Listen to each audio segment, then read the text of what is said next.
Hello. Hello? Hello, Wispy, there you are. Yes, hello. Hello, everyone. Hello? Sorry, I was just eating during the premiere, and of course, as soon as I start talking, I get crumbs in my throat. Ah! Oh no. The struggle. All right, hi everyone. So, we're doing our last live stream today. We'll talk about the future of the project as we go, but joining me as usual, Banana Meteor and Infinipede. Oh, good to be here. And Infinipede? They're gone. Oh, Missing. No, I'm here. I'm here. There you go. All right. Yeah, I think I was just looking away too much. And Wispy is here with us as well. Wispy is a patron and joining us on voice chat, I think for the first time. I think I might have jumped in one other before, but hello everybody. Oh, that's Hello. true. There was the anniversary, the Patreon sketches. I think you were here for that. I think I was. I was not here for that, so hello. And we might have some other top tier patrons joining us a little bit later. Okay. But yeah, so you guys can already see my sketches for Mew and Mewtwo, and I think like both of them are pretty strong designs. The originals, I mean, not making any assumptions about mine. I thought you were jerking yourself off there for a bit. I was like, check it out. No, I think they're both cool. Also, you just got a donation. Yeah, Common Pikachu, thank you. You have given super chats before, and I got your Discord name to invite you to the Umbreon Libra supporter community. The Discord couldn't find you. So DM me on Discord if you can find me, and if not, we'll figure something out. But yeah. Anyway, the main thing that I think that that both of these designs are missing is color. Yeah. They are both very monotone. And Mew in particular. Mew in particular, yes.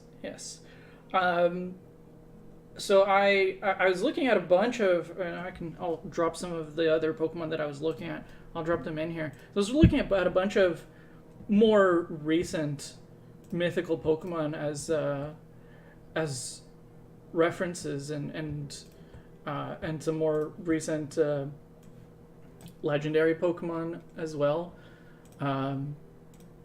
So on the small and cute side of things, Marshadow is absolutely my favorite mythical Pokemon. Cosmog is not mythical, but it has that same kind of design aesthetic. Victini and Shaman are a little bit older, but they still have they just have a lot more going on in terms of color. They are very simple designs. Yeah, Shaman's probably my favorite mythical. Okay. Yeah, I think for me, Marshadow, when it's in its like activated form, with the green and the yellow and the orange on the eyes, I love it. So Never seen that. Holy crap. oh, it's Yeah, because it only does that when it's attacking. Yeah, I've never had a Marshadow, so. Oh, that's too bad. The thing is, like, when they're like, we're giving away these Pokemon, that's usually at the point where I've, like, checked out of the games. Fair. Yeah, Which I think is kind of the point. I think it's so that to try to get some people to come back, but yeah, but like doesn't the work only for time everyone. I've ever thought of coming back to Sword and Shield is I have a friend who played singles, who made a singles team, and I'm like, you should make a doubles team to play against me, and then we never ended up doing it. Oh, is that the activated form? That's sick. Yeah. That's very cool. No, I'd say I still like Shaman the best, but that's very cute. I mean, on the legendary, on the Mewtwo side, well, Deoxys again, that's a mythical Pokemon, but it's more fitting with the Mewtwo. yeah, side no, of things. Deoxys is great. But they're like legendary Pokemon nowadays are so much more detailed. Oh yeah. So those are the two things. Like I think they need both of them need more color, and Mewtwo needs more detail, just little things here and there. Yeah. Oh, I gotta say, I guess if you count Hoopa as like a mythical, I quite like Hoopa. Yeah. Probably, I like it more than Shaman, but Shaman's very cute. Yeah, there's a lot of really good ones, and it's always kind of sad when there's a really good design, like in Marshadow or Zeraora, another mythical that I think looks awesome. Not quite fitting for the Mew aesthetic, which is why I don't have it here, It could be a Digimon, though. yeah. Or it could be like one of Digimon's simpler designs. And Right. how far are we into this? So we started talking about Digimon? What, like yeah, 6 we're minutes? 5 minutes. A new record, really. I mean, Digimon came up in the video earlier. It did, but that's So- because Pinsir's mouth is so Digimon-esque. Yeah. So my idea for Mew was to give it a call. So if you're the kind of person who is comfortable looking up photos of newborn babies, you can look this up and see what the real thing looks like. But sometimes babies are born with a piece of the amniotic sac over their heads still, or they are sometimes born with an untouched amniotic sac, so they are born still inside of it. I'm sorry, this looks like something from fucking Star Wars. The first image when you look up Call, it looks like an alien from Star Wars. This It week does on the look a new little bit like 151. an alien. Or like one of them looks like a bean. To enhance your viewing experience this week, pop on Google and look up some fucked up babies. Oh yeah, As no. one does.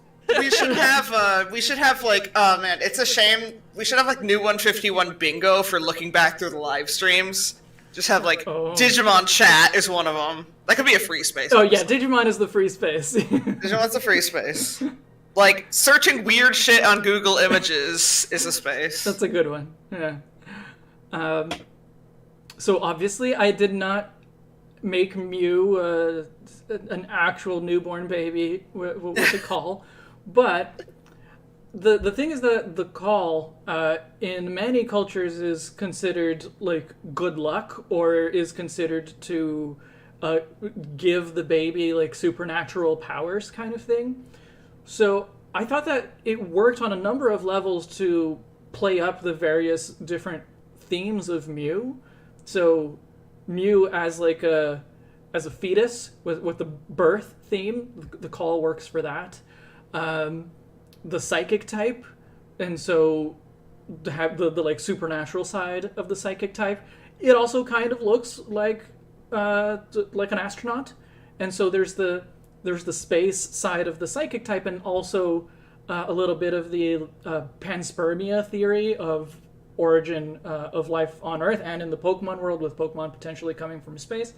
So the call just works really well to bring all of those things together in a more obvious way.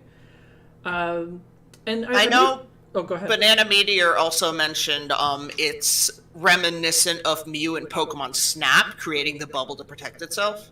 Yeah, mentioned which was that, not yeah. which was not intentional for me, because I never played the original Pokemon Snap, so I've seen that image, but it's not something that that immediately comes to mind for me. But it's just serendipitous, I guess. And so then the tail, the idea was to emphasize the DNA part of it. And so I see it as a split tail, so it's got a bit of like the Espeon thing going on as well, but it also kind of looks like part of a chromosome. And maybe we can edit the tail to actually be two tails that are entwined, similar to like a Deoxys arm, for example.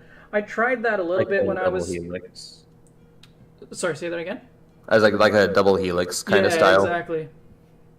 So I tried that a little bit when I was doing my sketches, and I didn't quite like it, but there may be some way to bring that back. And then for Mewtwo, the idea is to take those same elements, but make them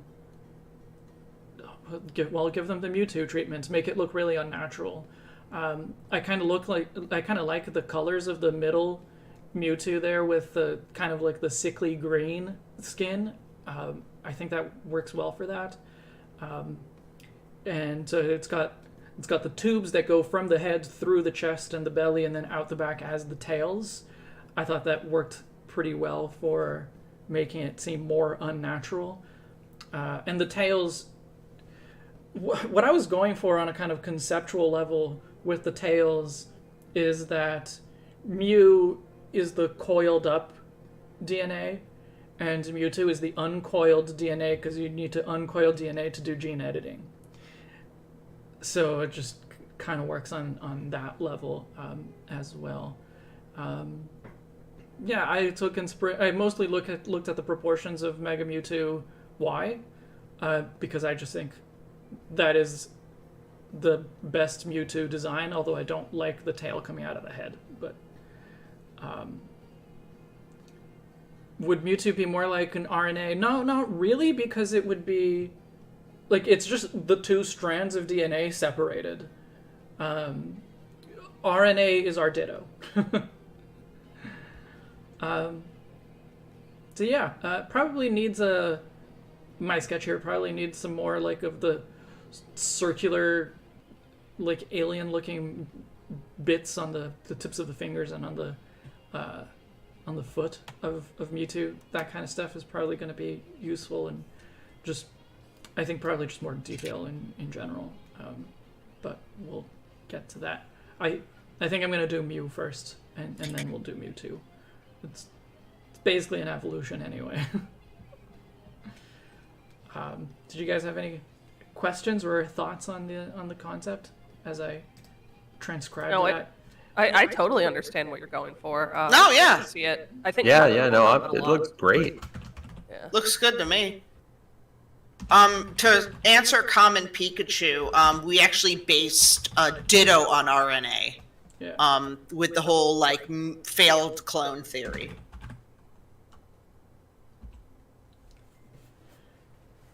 So that kind of works in that regard, with Mew being sort of DNA and Ditto being RNA. The part of the body that essentially copies the DNA. Yeah. Yeah. Or the instructions for it, at least. Give me a moment, just because I forgot to set up the chat in a way that I can see it more clearly. Basically, the way that I have it right now, I can only see the chat in the stream preview, so it's kind of small. But I can set it up to show a little bit bigger as well. Just for myself. There we go.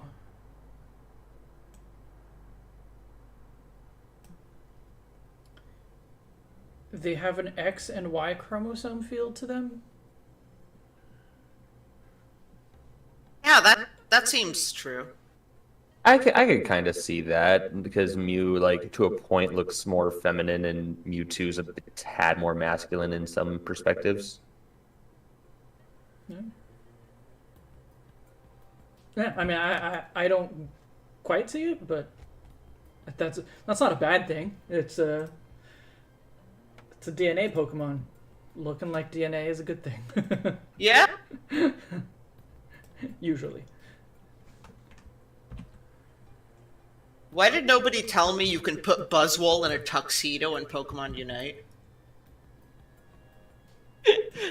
I haven't played Unite in a bit. Oh but yeah, every no, time- I just play Smite. I don't play any other MOBAs. I Never liked played it when Smite I in a while. played it, but every time I see a new costume get dropped for that game, I'm like, I can't believe that they did that one. They'll they never get Hoopa weirder than in. that. Damn. Nice. Hip hop Hoopa. Yeah, like I'm probably never gonna play it just because, like I said, I can only really play one. Oh my God! You can have a fucking beach. You can have a Iga Slash that's ready to go to the beach. That's pretty awesome. We know all Iga/Slash are. Oh yeah, no, It's every just real single beach one of them. bums, you know? Yeah. Honestly, like the only way I'll play it is if they release like Magcargo or Tangrowth. But if they do, I'm on that. That being said, yeah, Smite is the one MOBA I played. I have not Jenkins, played that's any. basically there's a character in Smite that is literally just does that. It's Giannis, the god of doorways. Does Overwatch count as a MOBA? It's not a MOBA. It's a It's not. It's a hero shooter. Well, I played that back in like 2018. Yeah. There's drama in the Overwatch community right now because recently they announced that you're going to have to pay money to play certain characters, which they said they'd never do, and they are doing it. So, fun. It's Sorry like- if you're an Overwatch fan. Yeah, no, but for real though, it's like, yeah, Blizzard like needs all the goodwill it can get right now, but They love to shoot themselves in the foot. It's like their favorite thing to do. They're like, oh man, people really love us right now. What if we threw them a curveball? it's not even people really love us. It's like people hate us right now. Yeah. What if we made them hate us more? That I don't know. That doesn't seem like the right call. Just Yeah, putting it out there, you know. yeah, no, like if I worked for Blizzard, that would be the last thing I would do right now. Honestly, I'm just waiting for them to get bought out by Microsoft so all their games go on Game Pass and I don't actually have to pay for them. Oh yeah, no, that would be nice. Even then, I've just decided that my World of Warcraft like roleplay character, my main World of Warcraft roleplay character, has literally just left the Horde and is like, I'm just gonna do all my engineering BS in like a lab in the middle of Northrend, and just like, I'm sick of the Horde being taken over by assholes every single time. Like, screw it. I'm leaving. I mean, she was a goblin, so she was never super into it anyway. As usual, I have no idea what you're talking about. But that's Yeah. normal. Libris, you should just get a shirt that says that you wear on stream. It's like, I don't know what's happening. I'm here. Yeah. I have a shirt I wish I could wear to work that says, women fear me, fish love me. It's got like a picture of a fish on it. I wish I could wear it to work. But... That's a good one. Oh, hey, that Disney Life Sim came out. Oh yeah, it's in early access. I only heard about it because Indigo was excited that a Let's Player she watches was playing it. I had never Yeah. heard of it before. If I can't move Radigan into my town, I'm not playing.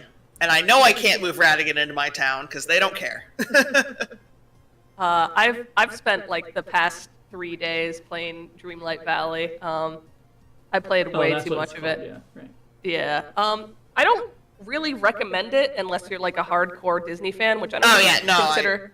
I don't consider myself that either. Yeah, no, I know you're an animation fan. not like Yeah, yeah. yeah, for sure. And I like life sims like Animal Crossing. Oh, But, yeah. like it's in really early access, and like I encountered like a lot of bugs. I encountered a soft lock I had to work my way around. It probably crashes Dang. every few hours. I've heard it crashes more on Switch. I'm playing it on the Xbox One, so it crashes less, but it's still happening. And if you want to get into early access right now, if you're like on Switch and you want to play it, I think it's like $40 to get into like a glitchy Dang. game. So like To a glitchy. Oh no, I'm not picking it up. Yeah. Like, No. I'll pick it up in like 8 years when they add Great Mouse Detective characters. yeah, I mean, I think it's going to be free next year when it comes out. Oh, but okay. like in early access, they're like, That's we want. hilarious that they have a paid beta for a free game. Yeah, where it's like, yeah, why don't you pay to play the worst version? Yeah. So, Oh my god. And unless like you live and breathe Mickey and Donald and Goofy, not recommending it. It does a few things better than Animal Crossing. Like I really like that the crafting, you don't need it in your inventory as long as you like personally own it. You can craft it from everywhere, so that's cool. But Yeah. all in all, Animal Crossing is just better and came out 3 years ago, and you've probably already played that. So Yeah. that's my review. Like, the thing is, I would play an Animal Crossing-like game if it did, like, a lot of things better, and it was, like, I don't know, my issue is, like, Animal Crossing punishes you for not playing it. Yeah. Like, that's the worst thing about Animal Crossing, and that's why I buy it, I binge it for, like, a couple weeks, and then I never play it again. Understand. Boo. And I will say that Dreamlight Valley, like, it doesn't really ask you to wait for stuff. Like, buildings are built right away, Yeah, and that's it's nice. It doesn't really be like, hey, come back tomorrow to do this thing.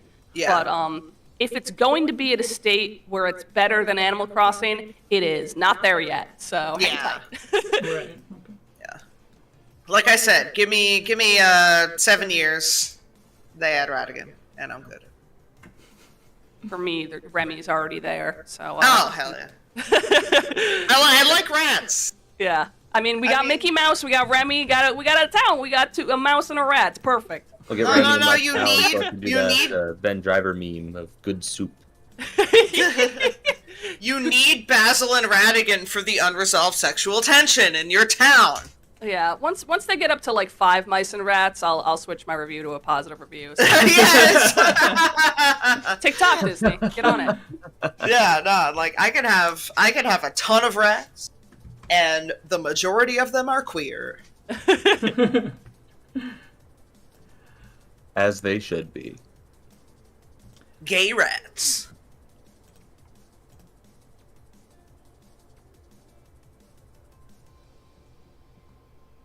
Other than that, Splatoon 3 came out yesterday. So Oh, I heard about that. I've switched my focus to that, and that game is very polished and lovely. So I'm that's having a good. time with that. Yeah. Is Polished it actually game? different from Splatoon 2?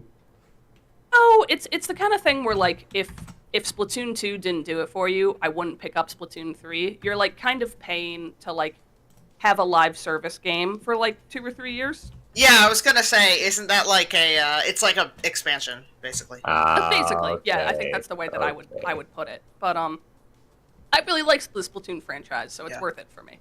People shit on like Paradox for putting out like making a game and then putting out a bunch of expansions for it, when like other companies like just add numbers onto the game. Not that Paradox doesn't do that too, but they spend a lot of time between the games doing. Yeah.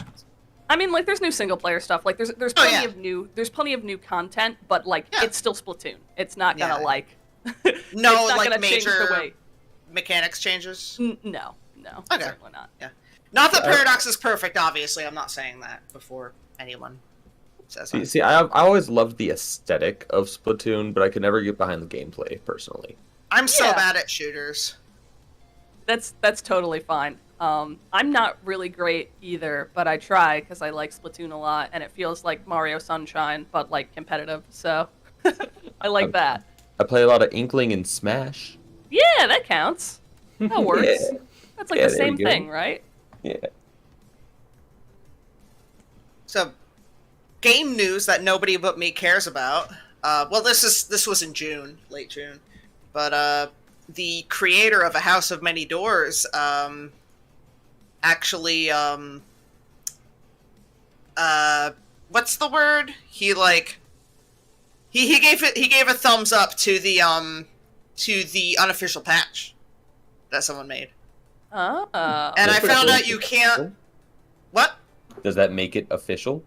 It's I'd say it's semi-official because it restores some content that Harry Tufts, the creator, had to cut for time. Pretty cool. Yeah, as well as adds a couple new things, but I checked out the content he had to cut for time, which it lets you have a cute romance with Ransack, and it lets you it lets Judith keep trying to break up with you, and you have to like beg her to get back together.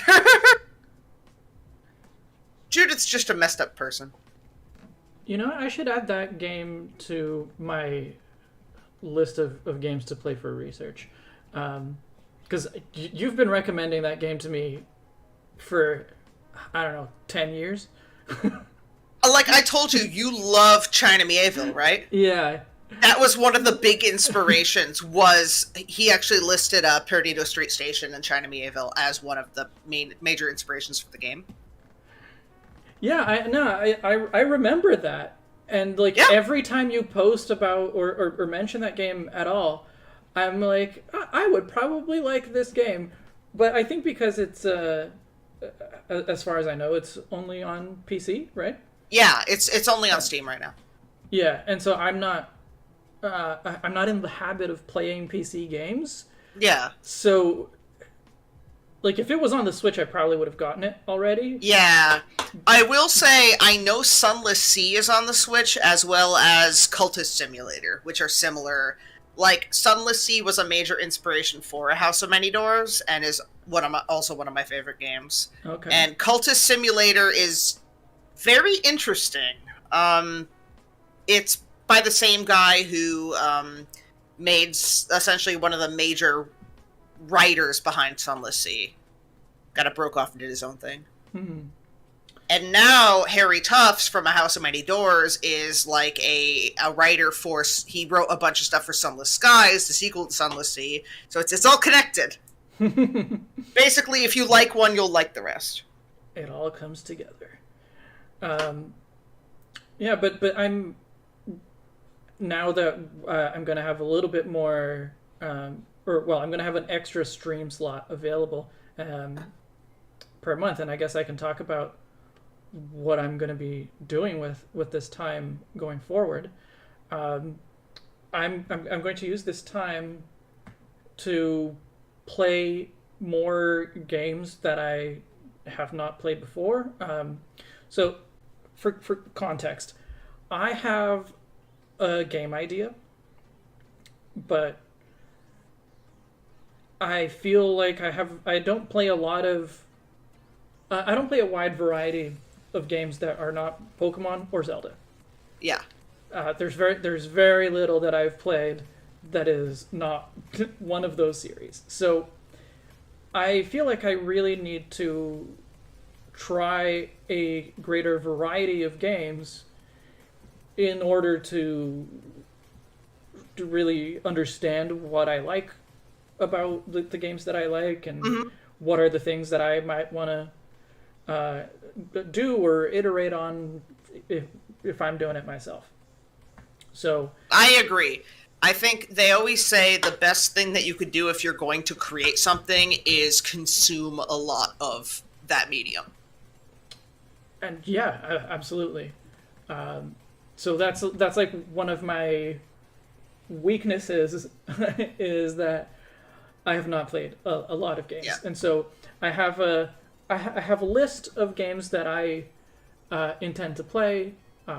Specifically, I'm interested in ones that have either a creature collection game aspect or a just like exploration heavy aspect. Or both. Would recommend you could probably get away with playing Sunless Seas instead of A House of Many Doors. I feel like A House of Many Doors has much stronger character writing, whereas Sunless Sea is more like atmosphere. Like Sunless Sea cranks up that fear component, the atmospheric sort of unease. Okay. And it's also harder. But A House of Many Doors is easier, and the world is great. The story behind the world is great, and the characters are really fun. You can get away with either, I'd say. I think Nazir's onto something when he says Digimon Survive. That does have a creature collection component. Very strong writing. I also like the writing in the Cyber Sleuth games as well. I'd say you could play either. Cyber Sleuth is more of a traditional JRPG, whereas Digimon Survive is like a Fire Emblem style game mixed with a visual novel. I see. I don't think I've played many, or maybe not any, visual novels. Yeah, I I'd mentioned say... Phoenix Wright before, right? Sorry? Have I mentioned Phoenix Wright to put on that list? Oh, hell yeah. That needs to Yeah. I guess that counts. Yeah, and I did play the very first Phoenix Wright. Yeah.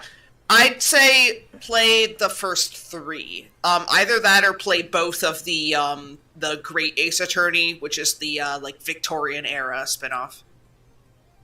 Also, Professor Layton meets Phoenix Wright. It's also really good. Oh, I love that game. Oh my god. If you like, I won't spoil anything, but I will say you like things that are grounded in reality. Yeah, generally In speaking. a way. Yeah. Professor Layton meets Phoenix Wright does fantasy but grounded in reality, in a sense. Okay. It's hard. It's really hard to explain without spoiling anything, but you might like it. But basically, like you get a lot of that. Like, I just had the word and it escapes me. Oh, like not that same. Like it's very whimsical. I guess is a way. Oh yeah, no, it's Yeah, but like not in a way that takes itself seriously.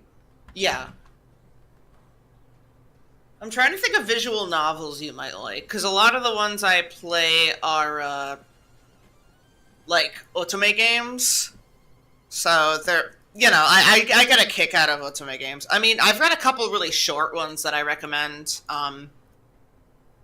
Cupid? Short games are good. Okay, yeah. I mean, there's always DDLC, but that's a bit intense.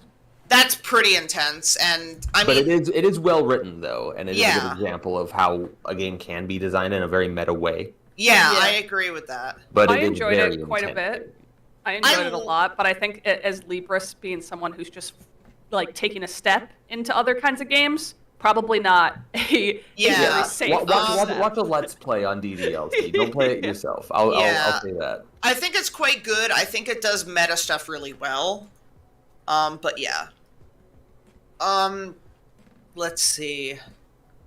Some of my favorite visual novels that are shorter are Cupid, which is sort of an exploration of, I guess, the ways that love can go wrong.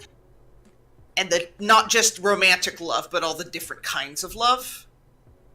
I quite like that. I think it's incredibly well written. It's one of my favorite visual novels ever. And then, April Was a Fool is like a super short, like romantic visual novel. But it does the whole like, haha, we're making fun of Dungeons and Dragons in a really funny way.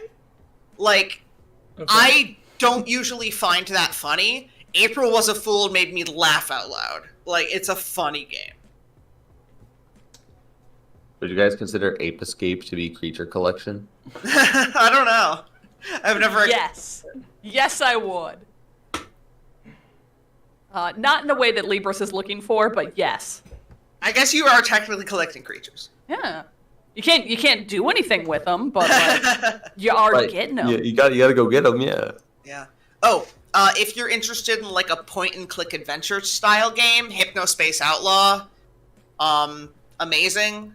And obviously the writing in, I know it's been, I don't know if we've spoken about it on here before, but I know I've probably mentioned it a couple times. Disco Elysium has like some of the best writing. And it's not super long. Like, I would recommend both Pillars of Eternity games, but those will last you hours. And while PoE 2 is one of my favorite games ever, and I think it has a lot of interesting things to say, it's going to eat up your life for like a week. That's a lot of games. The idea is that I'm going to I'll probably do like a very long stream, so like 6 hours or something once a month. So just taking up the exact time slot that we're using, that we have been using for this. So once a month, do a very long stream of a game, just get as far as that time allows me, but just enough to like figure out whether I want to keep playing that game, and then if I do, I'll play it on my own I'll finish it on my own time. So yeah, I would say each month, Pillars of Eternity would be fine in that case. 6 hours will get you long enough to figure out if you like the characters, and then I think that would, if you like the characters and the story that it's telling, you could probably go on from there. Right. I have Pillars of Eternity, and I think it's also multiplayer. I don't believe it is. I might be thinking of something else. You're probably you might be thinking of Path of Exile? Possibly. Because that's also PoE. I like both of them, but they're very different games. And I might be thinking of that. Another like quote unquote creature collection, creature raising game that I think is incredibly unique, Slime Rancher. They're coming out with the second game later this month, but I mean at least in early access. But playing the first one might give you an idea of how different creature collection games can be. Yeah, no, Slime Rancher, I got very far into it, and I also highly recommend it. Oh, very fun. Yeah, I have a very specific idea for the creature collection aspect of my game. And as far as I know, it's not something that's been done before, but that is part of the reason I want to try a variety of other games, is to see what other people have done, and see, like, not to like try to be different, but to see, to kind of open up my mind of what the possibilities are, kind of thing. I've only played 2 creature collection games or series, Pokemon obviously, and Monster Sanctuary, which I really liked, but. Another one you should try, Dragon Quest Monsters, Dragon Warrior Monsters 2, sorry. It's one of my favorite Monster Collection games ever. Oh, and the Shin Megami Tensei games, obviously. Yeah, Persona 5 is like the most beginner-friendly. No, start with SMT4. Really? Everyone, you're overwhelming them. There's too many. Persona is not a creature collecting game. Shin Megami Tensei is a creature collecting game. I mean, you kinda is. Just a little bit. Look, I love the Persona games. I love Persona 3. I'm an SMT stan through and through. Like, there's not enough people who actually play the SMT games. SMT4 is incredibly beginner friendly. It's got really good characters. It gets through the main messages of the franchise really well. Like, I don't know. Like, you can play Persona. I agree that the Persona games do have a creature collection element, but it's not as focused as SMT is, where like you're just collecting a bunch of bros and being like, yo, Mothman, fight for me. Okay, two quick things. To answer Nazir, I'm not interested in games that are Pokemon but different. So I don't know if that's the case with Nexamon and Koromon, but if it's like we took Pokemon and tried to make it better, I am not interested in that. I am interested in things that have a completely different approach. Oh, Monster Rancher is definitely another one. I can give you a hand with that, because if you're playing it for the first time, like, I feel like if you did a Monster Rancher stream, which it's on Switch as Monster Rancher DX, that's 1 and 2, but I would say start with 2. I would love to watch you try and kind of figure out the mechanics. It's so different than like anything else. It's hard to explain. Okay. That and It's on this one's only on PC, but Creatures Exodus. You might find that really interesting. I've been playing it again recently. It's basically this guy. I forget his name, but it's like Steve Grand or something. He basically designed these little critters, but he didn't tell them, he didn't give them like a direct AI. Instead, they function on genetics, and like programmed organs and like programmed brain lobes and stuff. Okay. I'm going to ask you, because I'm never going to remember all of these suggestions, but all of you are in the Discord. Actually, all of you can see this. If you can put those suggestions in the game dev channel, which should be near the top, then I can include them in my polls of which one should I try next kind of thing. Sure. Okay. Now, list all those games back to us, Libris, and tell us 3 things about each of them. Go. No. What I am going to do is turn back to the actual topic of this stream. That is correct. Wait, are we here for like Pokemon or something? Not really. I thought we were like designing something for a second. Yes, exactly. Thank you, Wispy. Yes, Ethan, feel free to join. Mike, I want to know what you guys think of the tail. I tried a kind of looser coil, which I don't quite like. There's the original one, which could still have like a coil of colors, but it would be a single strand until the split end. I like the single strand before the split end more. I understand that this one is like more on the nose with looking like the strand of DNA, but I think it's just a little busy. Like it pulls your attention away from the main body of this thing. Yes, that is my feeling as well. But if a lot of you, and by that I include everyone watching as well, if a lot of you prefer this one with the tighter coil, which I think works better than the looser coil. Tighter coil. What if instead of it being coiled at all, like it was like it was a solid tail, but it split at the end, but it was like translucent, and there was like inside of that one single tail the double helix. I think the tail would probably have to be quite thick for that to work. Yeah. And then I think that it just wouldn't look good like proportionately. Okay, yeah, I see what you're saying. But I think if it is one tail and it has the kind of a candy cane pattern of 2 colors that circle around each other, and then the tips are each, the end of that probably works well enough.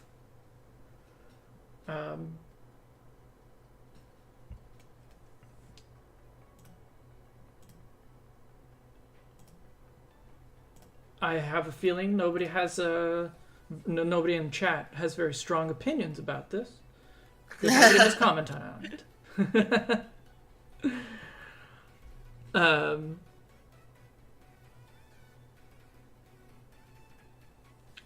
Y tail. Okay, I think that means the single tail.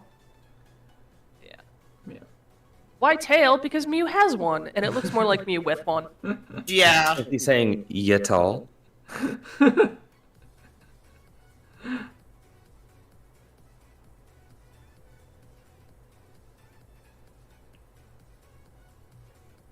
Try both, like have 75 of the tail be straight and 25 be tangled. Like starting off as a single strand and then separating. Like it's unraveling or something. Yeah. I just wonder if because it might look weird if the tail has to like start thicker and then it splits into 2 thinner ones, or if it's all like a consistent length or a consistent thickness, and then suddenly there's two of them. But it's worth trying.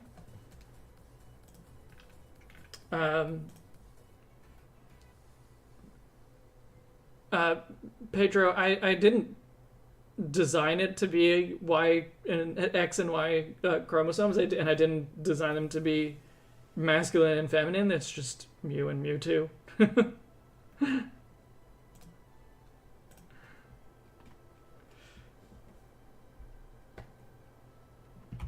It's just a baby and grown up, basically.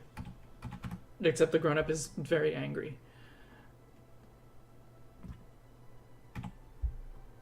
I know we're still on the sketch stage, but make sure you move the base of the tail back a little bit so it looks more like it's where the tail would be instead of out of an uncouth place on Mew.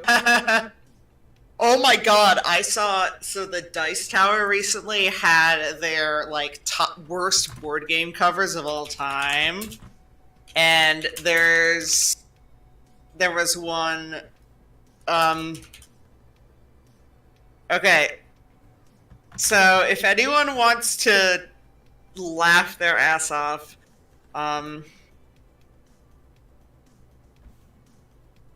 look up It's Bananas game. I'm sorry, what? It's Bananas game. Just Google it. But Banana Meteor made a game? No. News to me. I hope it's good. Enjoy it. What is this? What is this? It's a game. With a tail coming out of a place. Why does this? What the? Understand your instant association with that when I mentioned that now. All right, fine. I'll go look it up.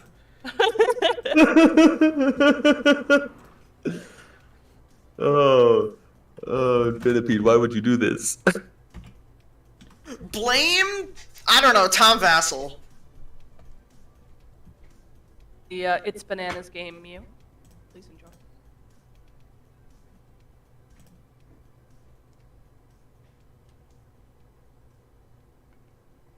Also, Actually, sorry, go ahead. Hello. Sorry, we've been very chatty for a bit. Hello, Hey, welcome. Ethan. congratulations on finishing. I Yeah, just not there heard yet. The sound of revelation in the background. I was just looking at it and being like, what is that supposed to be? It's a Wow. monkey tail. It's a monkey tail that you put on your back and you pick things up with it, I guess. I Look, mean, I gotta say, that game looks pretty bananas. I have good taste in board games. I don't own this. You don't have good taste in board games because that game looks bananas. Look, I don't have. If I owned a Bananas game, it would probably be like Bananagrams. I don't know. I got my friend Pedro. By the way, I like this tail. What do you guys think? I like the tail. It's better that way. Tail. I was legitimately going to suggest something like that I like the at some tail. point. I like it. Well, there I you think go. that's a good middle ground. It works. Hi, codependent. Hello, Indigo. I need to use the bathroom. I'll be right back. I too shall return momentarily. Well, Ethan, it's your time to shine. Hello, Kuru Pendant. All right, I can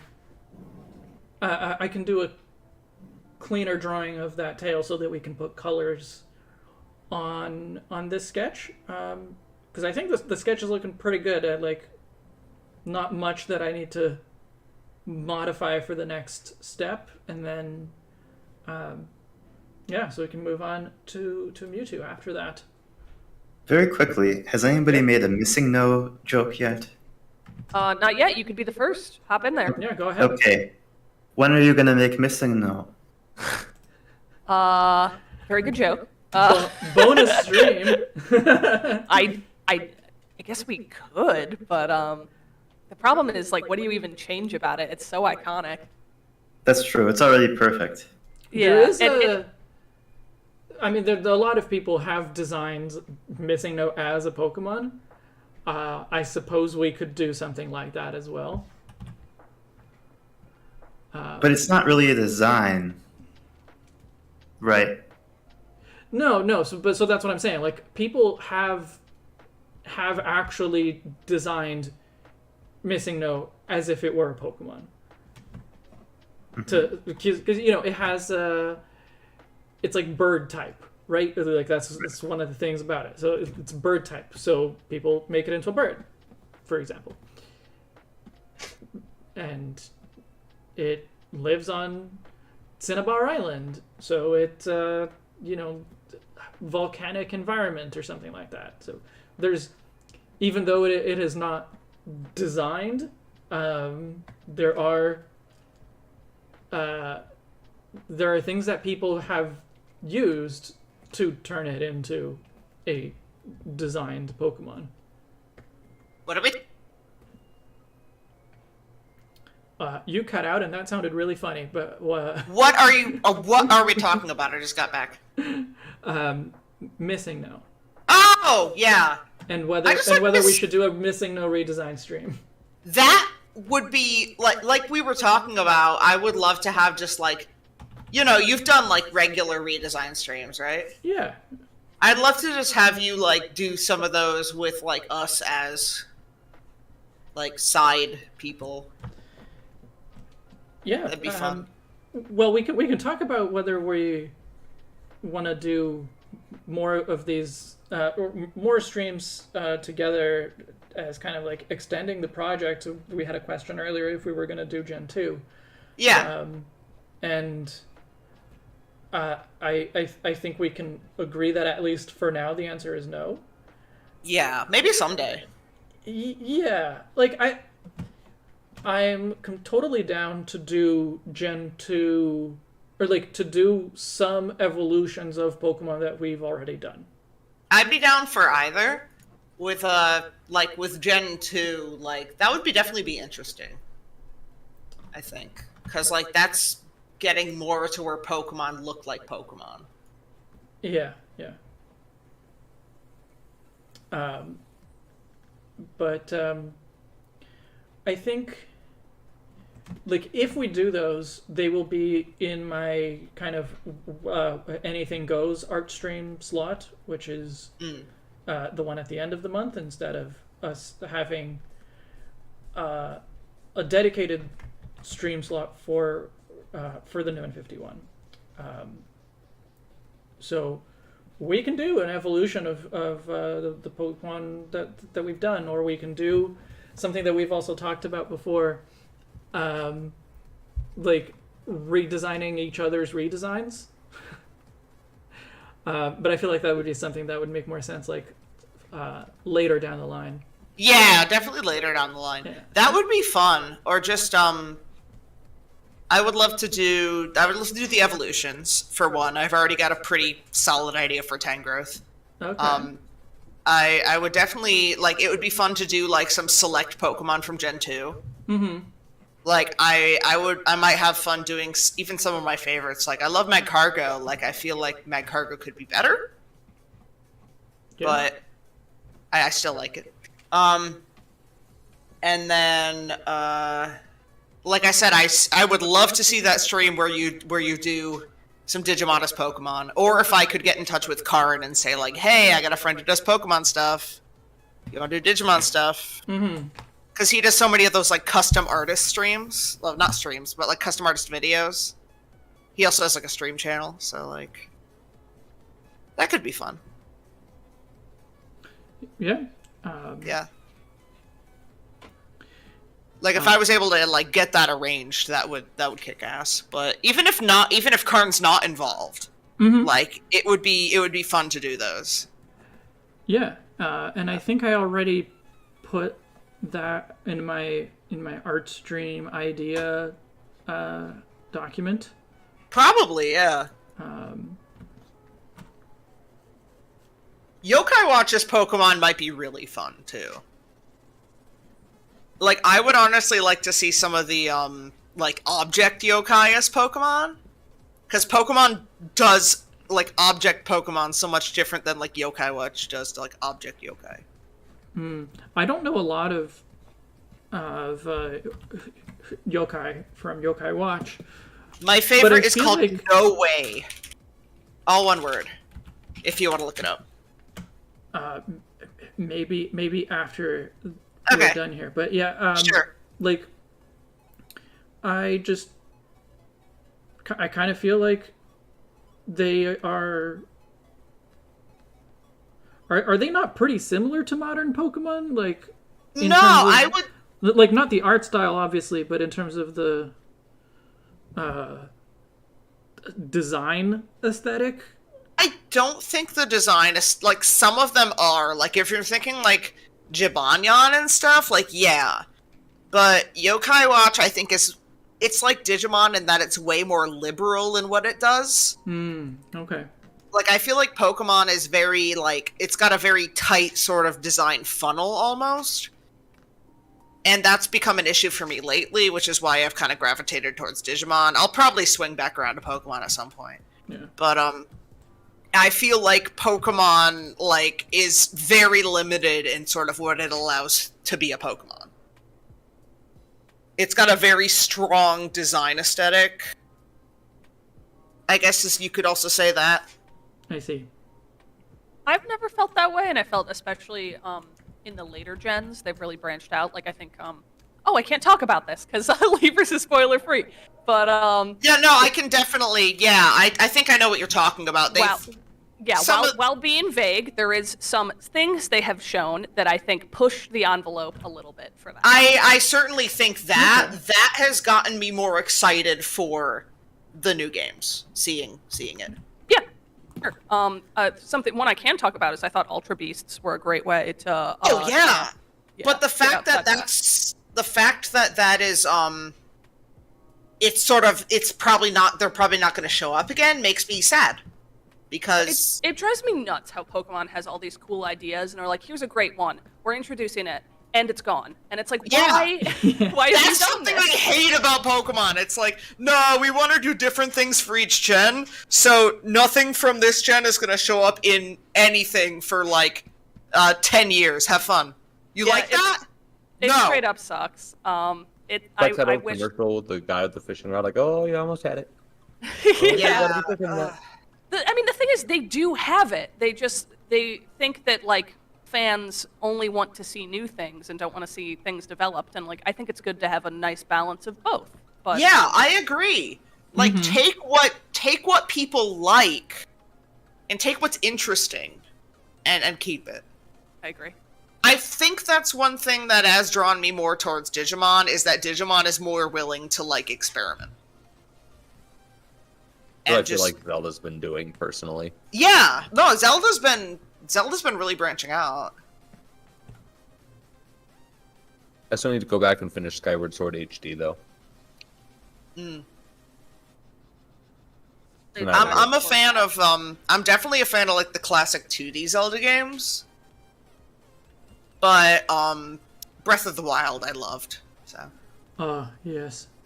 Breath of the Wild is still my favorite game, so it's probably my second or third favorite next to Oracle of Ages. I think what Oracle of Ages did was pretty epic. It's pretty high up there for me too. The only thing that beats it for me is Twilight Princess, and that's just nostalgia. Oh, Twilight Princess is great. in terms of like favorite Zelda game, probably my number 2 is Wind Waker, which is the game that got me into Zelda. So Wind Waker's cool. Yeah. I think just mechanically I prefer the 2D ones, and that's why that's really mostly what I play. But I also I like games that you utilize like either time travel or like there's two different dimensions and they interact with each other. So Majora's Mask. Yeah, Majora's no. Majora's Mask has very limited time travel. I like Majora's Mask. But like I'm talking like stuff like Radiant Historia. Okay. Yeah. Majora's Mask, I gotta add that to my list of games, by the way. Majora's Mask I could not finish. It was too stressful. I understand. Yeah, Majora's Mask is very stressful. I found a video of a guy who beat the entire game in one cycle. What the fuck? Yeah, he did not turn back time once. He did every single thing in the game, asterisk, in one cycle. I'm sure it's doable with cheese. N64 games are like so solved because like they're beloved and people just like play them all the time. So even the That's speedruns true. for them are very, very quick. I added Radiant Historia to my list because I think you would like it. Yeah, I still have to play Link Between Worlds. That's definitely one that I missed out on. That was really fantastic. good. Yeah, that was a fantastic game. Yeah, because I feel like it's kind of the last true 2D Zelda game. Well, with the exception of the remake of Link's Awakening, Link's which I think I'm actually going to throw up on my top 3 as well. I love Link's Awakening is probably my number 3. Though it is very close with Minish Cap. Minish Cap was awesome. I never finished Minish. You should. I will say I technically never finished it, but I got to the final boss and I just couldn't beat him. Sorry, that's the same story that I had with Ratchet and Clank for the longest time.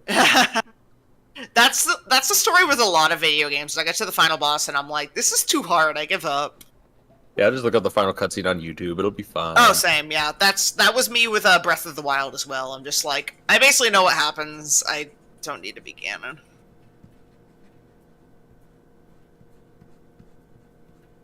I'm gonna keep it real. The Ganon fight was pretty mid anyways. Yeah. It was just like, I did everything else, and I'm just looking at this, and I'm just like, this just seems annoying. I don't want to deal with it. Well, fucking, or excuse my language, but It Robot doesn't Ganon. matter. I swear so much. Okay, I wasn't sure, but it's the fine. like, Calamity Ganon, not like the big pig form, but like when Yeah. he had like the beard and the weapons. That was a great fight. That was so much fun, especially on Master Mode. But no matter what you do, you can't fix Kaiju Ganon from just kind of being lackluster. Yeah. I don't know. I just did not, like, I was just like, I don't want to deal with this. I don't want to have to grind out for, like, weapons to do this. There's a lot of games that, like, most of the games I really love, I have finished, and I have beaten the, like, final bosses, as obnoxious as they are. But sometimes I'm just like, I don't want to deal with this. Like, oh my god, I remember there's like essentially at the end of Shin Megami Tensei 5, there's like a 3-boss gauntlet. Oh my god, that was a pain, but I did it. Flashbacks to Final Fantasy VI. I've not played that one. I've not played any Final Fantasies, actually. I do recommend if you like. Dragon Quest and games like that. I really only like the Dragon Warrior, Dragon Quest Monsters. But Oh, okay. I beat Dragon Quest 1 as a kid. Dragon Warrior Monsters, technically. But yeah, Final Fantasy and Dragon Quest are like the quintessential RPG series. In Japan, yeah, definitely. Very, very pure JRPG. I definitely, when I've been thinking of actually going back and playing like the Dragon Warrior games that I never played as a kid, because like I played 1 and 2, and then like I couldn't play 3 because I was like 10 at the time and it was rated T for teen.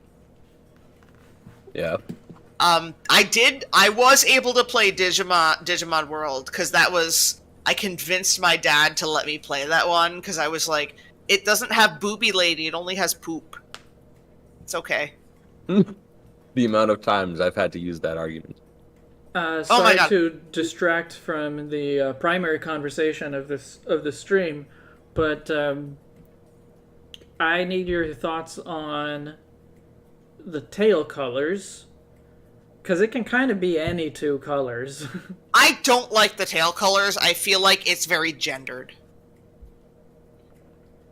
I feel like if they were either like darker shades of red and blue, like how some like generic depictions of DNA are, that would be better, or even just keeping them pink like the rest of the body. Yeah, I'd say do either pink and purple or red and blue. I don't want to do pink and purple, because Well, I mean, I guess if the pink is different from the body, then it could be pink and purple. Yeah. Like, I it think doesn't the have pink to and be. blue that you're doing now work. Also, I just wanted to comment.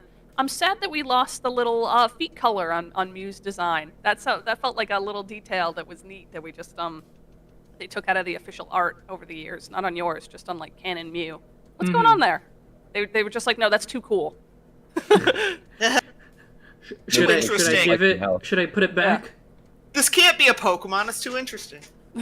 There's too many cool things going on here. You can put it back if you wanted. My favorite Mew art is definitely the second from the top there, because I feel like it's just got like the tail's got so much energy, and it's got like this curiosity to it, and it's got the colors. And then later they were like, no. The first one has like the gradients from the watercolor. Like I have already shown my love of. I wish Pokemon had more gradients. Agreed. Glad Appleton has one. The greatest Pokemon design they've ever done. 10 out of 10. I'm glad Appleton has one for sure. I will die for Appleton. I ordered And Appleton sounds delicious right now. I know. 2/3 I agree. of. I ordered 2/3 of your Christmas gift. Oh, wonderful. Yeah, you're gonna love them. And Appleton's Pokedex entry specifically mentions that kids like to snack on it, which is That's gross, but fucking like, nasty. get it, kid. What do you mean? His shell is just an apple turnover. It's fine. Yeah, I think it mentions them like snacking on his skin that they peel off. Not a joke. Pokemon's Look, weird. I want to eat Fido. Oh, Fido is. I want to eat Fido too. What a precious little guy. I mean, the problem is you probably have to cook him first. He looks like he's uncooked. Maybe He looks he'll have like a you cooked just. form. He looks like you just brushed him with butter and you're about to put him in the oven. Maybe he'll evolve and get cooked and be. And even then more I can precious. eat him. Yes. I like how his lore is that he ferments baked goods with his breath. Like, okay. He's just got like, you know how some people can actually get like yeast infections on their tongue? That's just Yeah. Fido. He's just got the yeast tongue. All right, well, I gotta go, guys. I'll still be in chat. Yeah, I'm sorry. I love the idea that like talking about your yeasty tongue He like scared you scared off. off Wispy. I genuinely have to go. It's not you. Okay. I'm just joking. I'm just joking. Anyway, All it was right, fun, bye, guys. Wispy. Thanks for being here. No, of course. Thanks for Yeah, having me. no, nice to talk to you. Nice to talk to you as well. Hope you get to do it again soon. Yeah. You have a good day. You as well. What do you think of Charon's suggestion that the tails start out the body color and then they gradient out into the separate colors? Oh yeah, no, codependent, you're right, but we'll just ignore that for now. That's cute. I think the separate colors work fine, personally. Yeah, no, sorry, that's my bad. We'll just, cover our ears. I don't know what you're talking about. Yeah, you don't. That's good. Great. You don't. Wonderful. Yeah, awesome. No, It's a like I it's a- literally it- don't know what you're talking about. It's Yes, a Digimon. Good. It's a Positive. Digimon. Like Digimon's got these weird Foodimal designs. They've got like Ebby Bergamon. And, They do, yeah. It's like stuff that like I wish Pokemon had, where it like leans more into the food stuff and just like I know we shouldn't be talking about Digimon as much, so we'll try to focus on Pokemon for a Can't we second. talk about Digimon?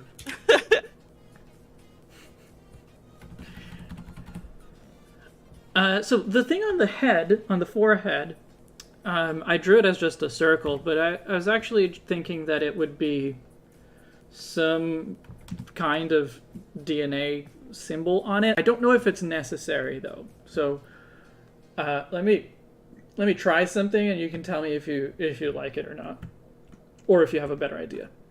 Okay. Yeah, what the fuck is Noom? Is that like that weight loss app that they're always advertising for?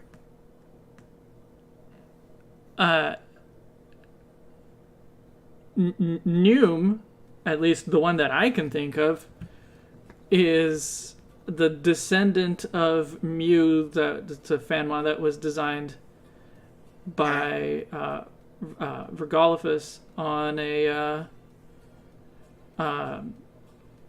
four artists, one prompt video from True Green 7 that I was also in. So I definitely thought of Noom as an inspiration for what to do here. Yo, they finally acknowledged Bemmon. Sorry, Digimon talk again, but it's like It never ends. he was a Digimon from like World 3 who got who was never acknowledged by Digimon and did not get actual art until now. They gave him a full line too, so that's pretty cool. Anyways, What do you think of this? I like the purple and pink. This is very nice. The little chromosome symbol on the forehead? The chromosome symbol? Yeah. It's cute. Simple. Not too much. Not too little.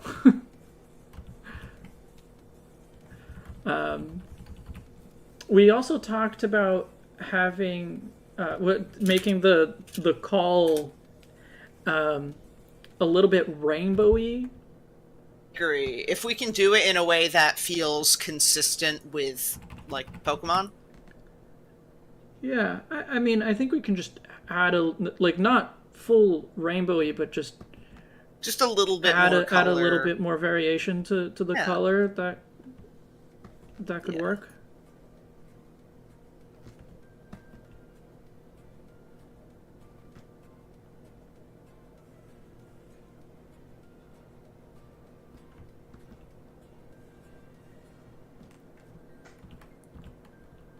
And I'll blend that in.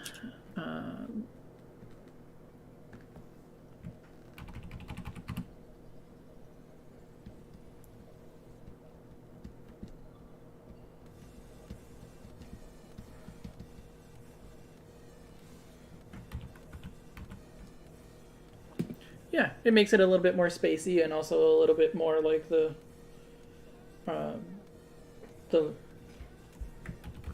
Pokemon Snap bubble.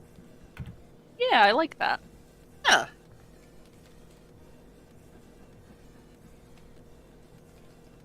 Alright, I think this is a pretty good spot to leave Mew at. I agree. Yeah. I concur. So, let's have a look at Mew as well.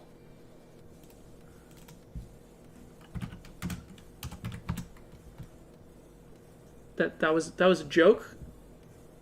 Oh. We are looking at Mew too, so we are looking at Mew as well. Yeah, Okay. it was a great joke. Okay. It's okay. Trust me, it was a great joke. So, for this one, it's I'll have to edit the concept here, but it's basically just the genetically modified Mew. Big Mew. Tall Mew.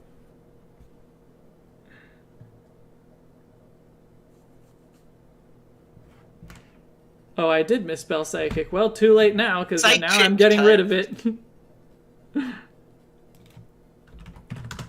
What pose are you thinking of doing?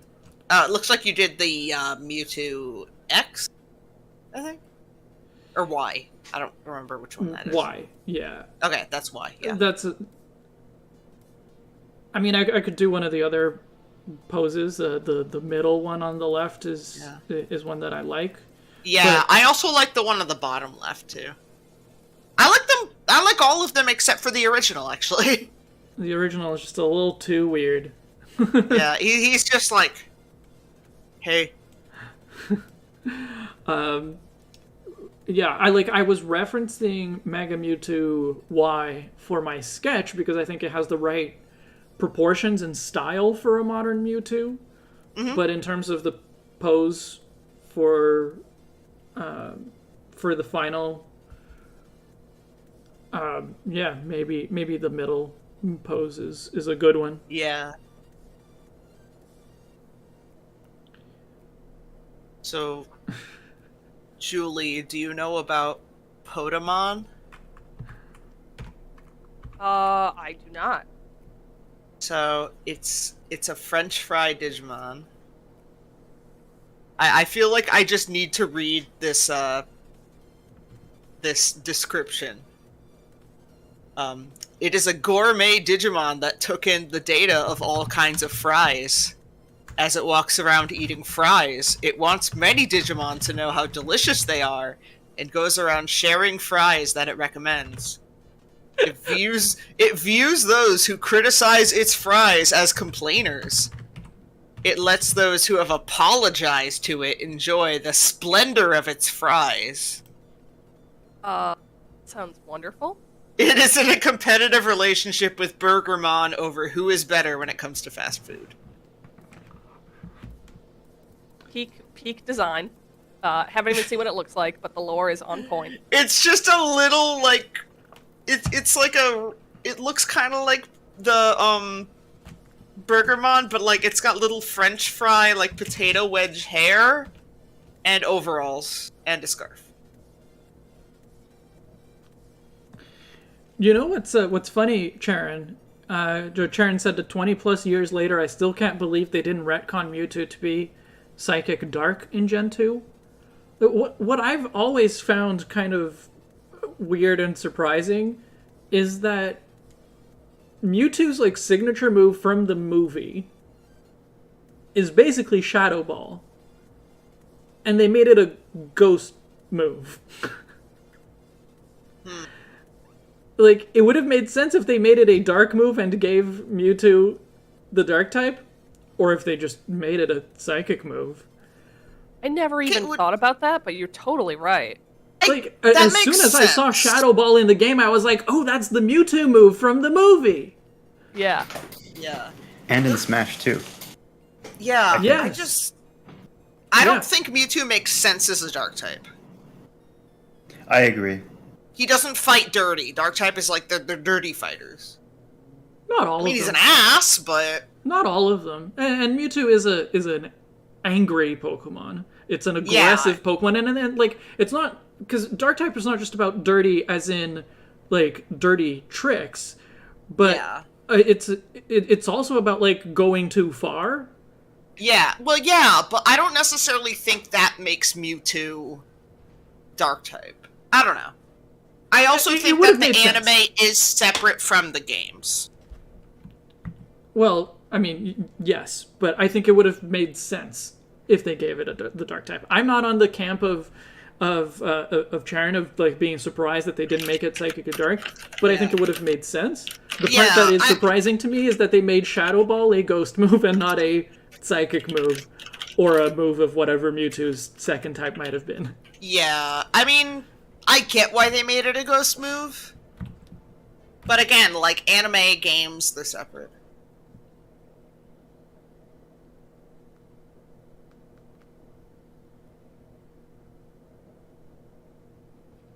I mean, like, if the anime and games were like connected through moves, then you know I could just aim for the horn with my electric types.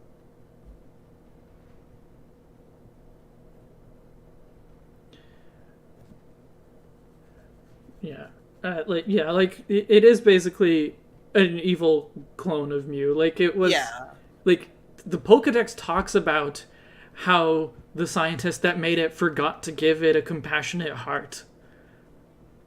Like that's a dark type Pokemon. I guess I could see that if that's in the Dex. It is.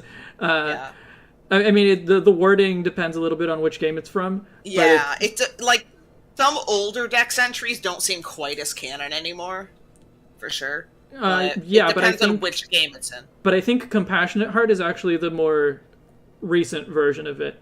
Okay. Yeah. I could see a more recent Mewtwo being Psychic Dark. Yes, a clone with alternative ethics. That's a good way to put it. Yeah. With regards to Charon saying sinister origins can also make it dark, how Absol isn't evil itself, I don't know. I don't think Absol has sinister origins so much as it is seen as sinister by people. Like, if you think about... But that's also enough to make it a dark type, so... Yeah, why not I Mewtwo? definitely... I certainly think that's the case. But if you look at, for example, I think Absol's most real life comparison would actually be Mothman. Would be what? Mothman. The cryptid. Yeah. I'm not super familiar with Mothman lore, though. So, Mothman, this is also if you branch out to similar creatures that have been seen in other parts of the world, like big black winged things. Like there's creatures that apparently appeared around. I'm saying this as sort of, a cryptozoology interest sort of thing. I don't necessarily believe all of these. Sure. But people have seen creatures appearing around after Chernobyl exploded, flying through the smoke. There was a record of like a mine collapsing in Germany where people saw something they called the Freiburg Shrieker that was similar in Mothman. There were man-dragons in China that appeared near another mine collapse. But Mothman most famously appeared around the time a bridge collapsed in West Virginia. Mm-hmm. And then it sort of kind of the appearance of Mothman kind of petered out after that. Whether you see that as maybe a result of the bridge collapse being bigger news or actually a sort of supernatural or alien phenomenon, Mothman is, people are scared of Mothman, but could Mothman just have been warning us of a impending disaster? That kind of thing. Right. Yeah. Well, Absol can already detect natural disasters, but I think there's a similar comparison there between Absol and Mothman Mothman never hurt anybody. Mothman just followed people's cars, and, there were some men in black that came to, check in on folks who were kind of creepy, and then the bridge collapsed. Mothman probably didn't make the bridge collapse, he's just Mothman. Yeah, exactly. Some animals can detect storms and some animals can detect natural disasters. I'm not saying Absol is Mothman, I'm just saying that's probably the best comparison we have. The most direct comparison.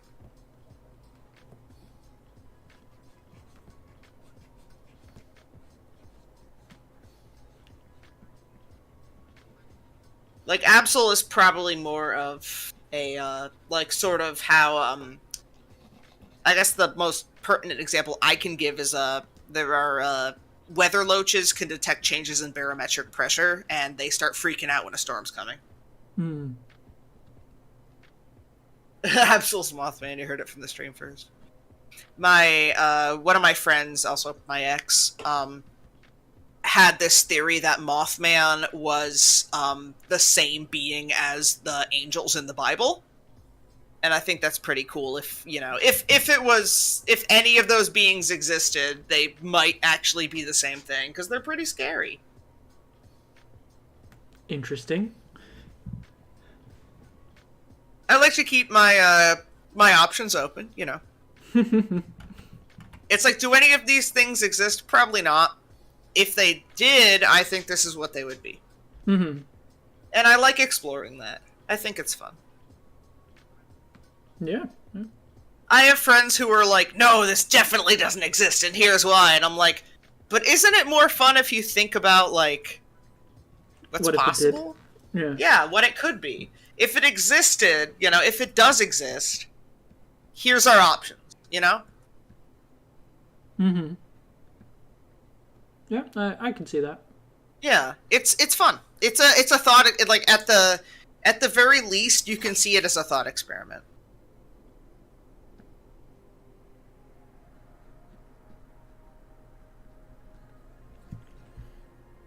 Okay, I've got the proportions wrong. The legs need to be bigger relative to the body, but I like this.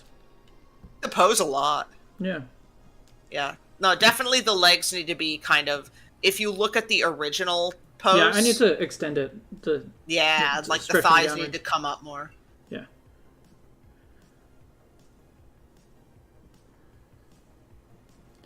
Speaking of adding an extra type, I watched a video about someone really not liking fan ideas for fixing types.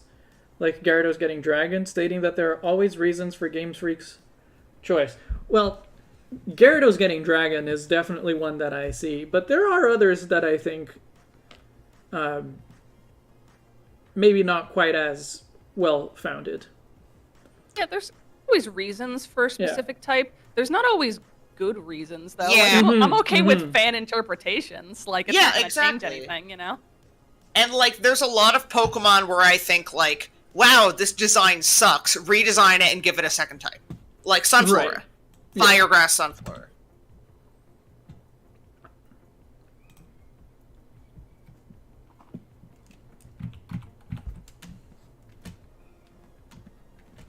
Yeah, a lot of times it's just like, just because you don't get it doesn't mean it doesn't make sense.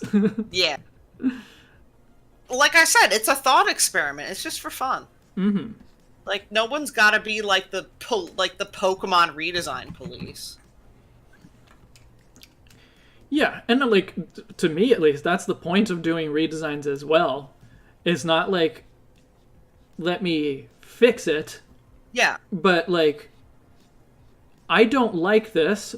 What would I do differently? Or even, like, with stuff I like, when I look at it, I'm saying, if I was doing this, you know, how would I make it? Yeah.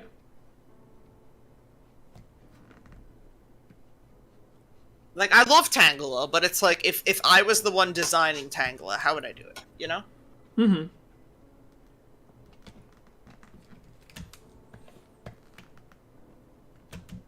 Anyways, speaking of us finishing this project, did y'all put any thought into what I said about, like, the shirt? I definitely put thought into it, but I'd want to see, like, the layout of what exactly we're doing before I, like, drew something up for I it. did link I was thinking the Pokemon 2000 poster, right? Okay. But replacing, like, swapping, like, the one where Lugia's in the center and the legendary birds are around him, right? Yeah. But I was thinking taking, like, shrinking Lugia, swapping, like, having Articuno on the left, Zapdos in the middle, Moltres on the right, but doing that whole sort of, like, Articuno in Zapdos's place, leaning to the left, Zapdos in the middle, kind of just with its wings fully outstretched, Moltres on the right, leaning to the right. So it's kind of reminiscent of that classic poster. Mm-hmm. Okay. Okay. Yeah, I like that idea. I have not given it any thought beyond that, though. Okay. I mean, I would love to do that just as a sort of like, hey, this is the, what are the oversized Articuno Zapdos Moltres TCG cards? I'll have to look that up.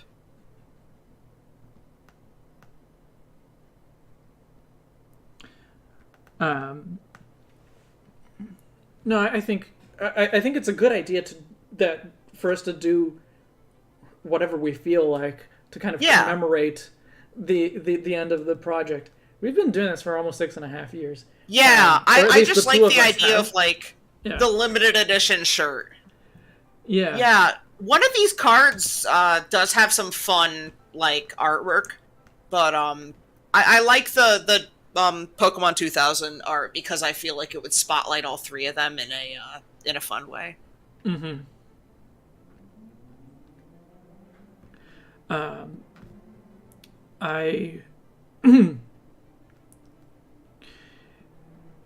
Yeah, and like, even though the streams are over, the project isn't going to be, like, completely put away, because I still have several videos of the spotlight to do over the next several months, and so we've got time. Yeah, and we talked about doing some kind of, like, recap of the whole thing once it's like on the 1-year anniversary of finishing it or something like that. Yeah. So, honestly, like, whenever we're able to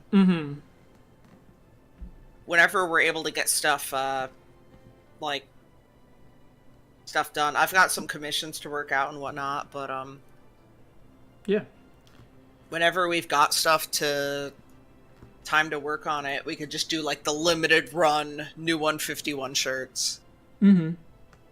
Because I really like the idea of, like, the 3 different art styles, but, like, the 3 matching designs. Yeah, absolutely. Yeah.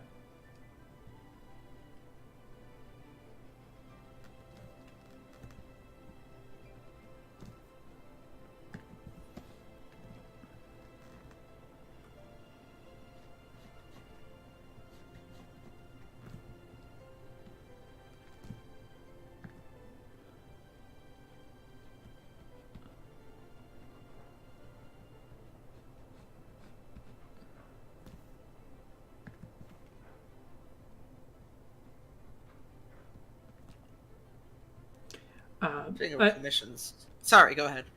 I was just gonna say because that I used the finger style from Mega Mewtwo. Why? Because I think the fingers look really good. I really hate it on the toes. It reminds me of that I forget what it's called, but that monster from Skyward Sword, where you have to attack its toes so that it falls over. Oh, I want to look this up, but I don't. What have is the it name. called?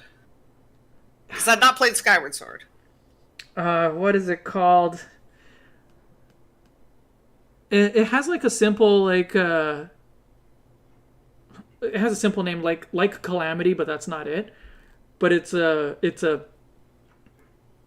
monster that I think is a fairly early boss, but it's one that like Link dreams about before going down below the clouds. Maybe someone in chat knows. Yeah, maybe. I don't know. Yeah, I guess if someone in chat says, then... I mean, if you just look up Skyward Sword bosses, it'll probably come up. But Then why call the English one Zen mode? Because American kids don't know what a Daruma is. Which is funny because it's called Darumaka, but like, Yeah. that's correct. Yeah. I don't know. I would love to see, like, them do a survey of, like, how many people who buy Pokemon games are adults and how many people who buy them are children. It's a good, healthy split. It's kind of like for everyone. Also, Still, I would like to see what the split is. I would like to see that data. I assume they have it because, or at least for eShop purchases, because they know our age. Yeah. Yeah. Yeah. I don't buy things digitally whenever I have the option not to, but like that's fair. I sometimes buy things digitally if, like, I'm stuck at home and I'm just like, I want to play this. I like that it's an option, but Oh, yeah. with Nintendo's history of just deciding, hey, you can't get anything on this console anymore. I try not to just for That's like a good point. a future-proof investment. Also, I've had multiple instances within the past month where I've had a friend like specifically recommending me like a game that they're playing, and they're like, "Oh yeah, it's really great. You should try it." And I'm like, "Oh yeah, like funds are a little tight right now. Could I borrow it from you?" And they're like, "Nah, I own it digitally." And it's like, "Oh, I hate the future." Like, Yeah. I don't want that. There's a lot of things I bought digitally, but in that case, usually it's things that you can't buy physically. Yeah, like obviously indie games, like they Oh, cannot. They cannot afford, and they do not have the backing power to like produce these physical copies to pick up in a store. So they're gonna release those digitally. Like I think I picked up like Rune Factory 5 and Digimon Survive digitally, just because I didn't want to leave the house. I understand. Rune Factory 5, I think I had COVID even. Right. But it's really nice when indie devs like go back once their game has been popular and be like, hey, we're gonna give it like a limited physical release through like this company, because like I almost always buy that. Then I'm like way more inclined because I'm like I wanna have a thing, and I know that's like the gotta catch 'em all collector in me as well, but it makes me happier. Yeah, like I've not done that, but I think if they like released games that I love don't do that. Don't tend to do that. Like if like the people who made like Sunless Sea, if Fail Better Games was like, yeah, we're releasing a physical release of Sunless Skies with like some extra bullshit, I would do that. That being said, there was a like $200-something physical release of a TTRPG for Cultist Simulator, and I got that. My favorite game of last year, Psychonauts 2, did not have physical, and like, of course, I was still gonna play it on launch. Like, oh yeah. I played it digitally, but no, like, for sure. When physical comes out, you bet I'm gonna pick that up too. Next Animal Crossing game, I'm totally picking it up physically so I can sell it when I'm done with it. I respect your hatred for Animal Crossing, because it has Don't been... hate it. I like it, but I hate it. I have a very complex relationship with it. It's always been that way for you, though, and I appreciate that you've stuck to your guns since it got big. Because I remember even in the first Animal Crossing, you kind of had that mentality for it, and now it's like I didn't even time travel in this one. Yeah. And I still enjoyed it. It's just a matter of like, when I'm done with it, I don't want to go back because they punish you for not playing it. I think they've gotten better about that, but I agree that like it's still a thing. Like it's a little stressful when your villagers have been like, "Where have you been for the past 20 months?" Because I don't want to see that. Like it Yeah. upsets me. The one that really bothered me was when they'd move away. That was on the last 3DS one. Where Yeah. if you left for more than like 2 weeks, your villagers could just be gone. And like, thank God That's that messed the up, Switch yeah. one, the Switch one doesn't do that, because that's a real reason I just never went back. So Yeah. I don't want to It's lose just- that. I love my little cat people, and I don't want them to like express to me that they're upset Yeah. that I haven't showed up. I know it sounds stupid. No, I get it. I totally get it. It makes sense. I generally prefer physical games for the like this is a thing that I own and you can't take it away from me kind of thing. Yeah, same. Yeah. Or I can But- sell it later. Yeah. True. Yeah, I mean, I'm not in the habit of selling, but if I buy a game that I end up not liking, yeah, I want to have the option to get rid of it. Exactly. Yeah. And Yeah. and like I want to have the option of like lending it to someone, or like if I buy a game for myself and then like my wife wants to play it, she can on her own Switch and doesn't have to use my Switch. Understand that it makes like more waste by producing this thing, but it's so much more consumer friendly. Like the power is in Yeah. your hands when you physically Yeah. have the object.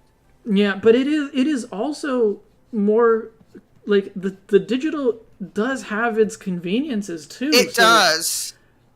Like I don't have to keep switching the cartridge back and forth when I'm Yeah. playing different games. Like, I certainly see both sides, and I think it also just depends on the game. Yeah. Like, I'm glad that the option is there for Like, people. exactly. Like, I'm really glad I have a physical copy of Great Ace Attorney. So, like, I'm done with it. I love it, and I could certainly, like, go back to it at, like, some point once I've forgotten how to solve all the cases, which I do with my Ace Attorney games every couple of years. But I'm glad that I could loan it to, especially my partner, who has expressed interest in wanting to cosplay one of the antagonists, because I was like, "Hey, check out this steampunk guy," and they're like, "Yes." Yeah, that's so pivotal for me. Like, because games, a lot of times, even if they're single player experiences, they can kind of become these social experiences when you like share them with your friends. And you're like, yeah. hey, you should like really pick this up or try this out, or like, hey, this meant a lot to me, or I just had a good time with it. And Yeah. like the option to be like, hey, try it out, instead of being like, no, go spend $60 of your own money on it. It's like, well, I don't know if I'll like it, you know? Oh Like, god, yeah. Like I legit bought my partner. I bought Justin Shin Megami Tensei 5 for Christmas, because they had expressed interest in playing it, and it's like, this game does, you know, the series, I would say. Megaten 5, I don't like it as much as 4, but I would say it's very fun. Like, story-wise, I don't like it as much as 4. Like, gameplay-wise, it's a fucking blast. You just Naruto run all over the place. yeah. And I'm just like, you know, you expressed interest in playing this. I want you to experience this series. Maybe after this, if you really like it, you can go back and play 4, you know? Mm-hmm. So, like, here it is. You know, you don't have to spend the money for it. It's the same with, like, friends who I've bought, like, copies of, like, Sunless Sea and stuff. Just like, Yeah. hey, this game, it really does mean a lot to me. But those are, like, indie games. They don't cost $60. For sure. I think Well, we're all on the Megaten same- 5 does, but that was, like, a big gift. I think we're all on the same page here, but Oh, yeah. Definitely. it's good to hear the sentiment echoed by you guys, because I definitely got into a minor tiff recently with friends who were like, yeah, I feel very safe buying things on Nintendo consoles digitally, and I was like, don't feel safe when you do Yeah, that. like, I feel much safer buying things on PC digitally, and Yeah. even then, I try to buy from, like, either from like itch.io or GOG when I can. Nintendo just does not care about their games after a certain period of time. Oh no, Like, they don't. the Honestly, way Nintendo views games is they're like, hey, they have a shelf life, and you will stop playing them after a while, and that's fine because now buy the new version. think And it's like, actually I think it's actually more of an issue of Japanese corporate culture. Yeah. Where like they are still using fax machines. They recently stopped using the floppy disk. Like They Japanese did? like yeah. Like legitimately Japanese corporate culture is like you got to fax people. Like Japan is like seen as this really like, you know, very technologically forward country. But if you're like working in an office, it's like, hey, like, can you go fax Yamada-san for me? I cannot believe that fax machines are still like out there and being used. They are Yeah. insane. Just like work in an office in Japan, you'll see some fucking fax machines. Doctors' offices in America really like that too. Where they're That like, hey, too, yeah. Like we'll we're fax not it. And it's like, why? Why would you colleges do in that? America. I remember when I went to Hudson Valley, I had to like fax them like some of my info. It's Yeah. like, why? Please don't. It's insane. Yeah, it's just thinking about it is crazy. Like we're not innocent either, but Certainly not. the $100,000 machines of my these floppies. Yeah. I'll have to ask What Justin because I for? think they work in a similar field to you. But It's insane. It's insane how like no one's willing to update to the modern thing. yeah, Mm-hmm.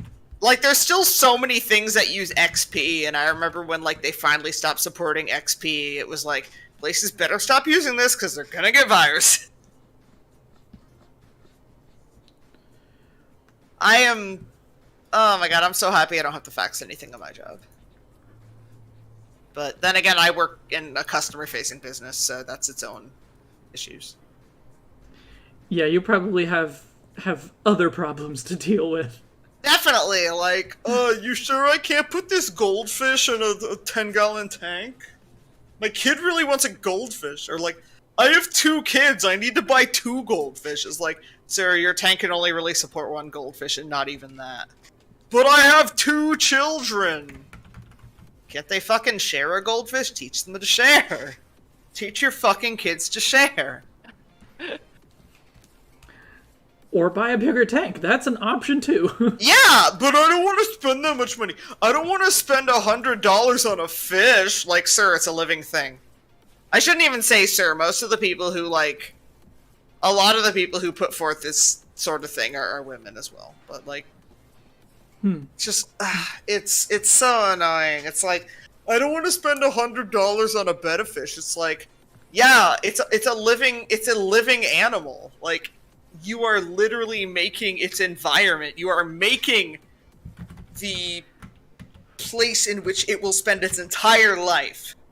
And you don't want to go above like a 3-inch by 3-inch cube. I mean, Like, if you don't want to spend that kind of money on a fish, that's fine. Don't get the fish. Buy a snail. They know, but I don't want to. My son doesn't want a snail. Buy a shrimp. My son doesn't want a shrimp.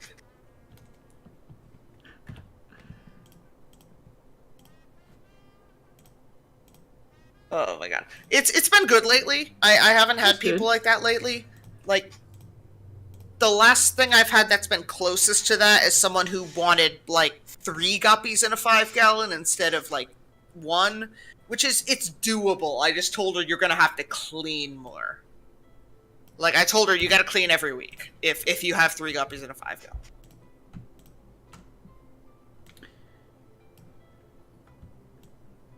But if she does it, they'll be fine.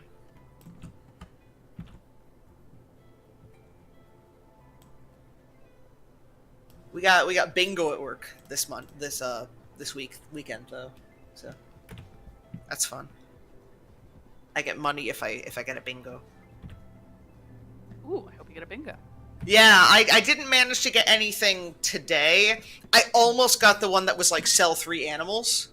Because I sold 2 hermit crabs to one person. But I didn't sell any other animals. Because I have a short I have a short shift, so. Which is fine. I like having like multiple short shifts in a week. What do you think of the proportions and the pose? I think the shoulders are a bit wide, but otherwise it looks great.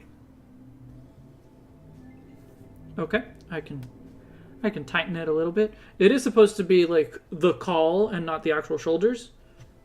Okay. Which yeah, will in that case, you should maybe extend it onto the head. What do you think about still having the tail be one tail that splits into two tails? Do you like that it kind of evolves into the two separate tails on this one? I do, and Okay. like if you think of it as coming from the head, it is still two tails. It is still one tail that turns into two tails. It just goes from the head through the back and out the front of the chest, and then through the belly and out the back. Yeah, I think I agree with Ness about the shoulders being a tad wide, but other than that, looking good. Okay, it still needs more detail. I'm thinking it could have something on like the backs of the hands and or on the thighs. Maybe something like what Mega Mewtwo X has. Just like bumps. Wait, Mew has like little paw pads on the foot, right? Yes.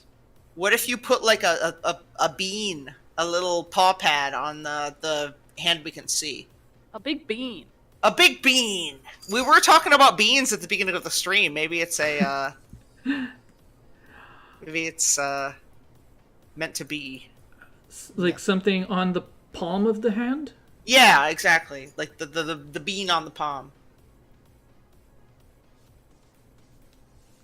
Yeah, if it's a cat, it needs some toe beans. I never saw Mew or Mewtwo as a cat, for the record. I do. Like but that's fair. it is cat-like, but I don't see it as a cat. Yeah, no, it's very. I get that. Like, it might not be a cat, but it's very cat-like. Yeah.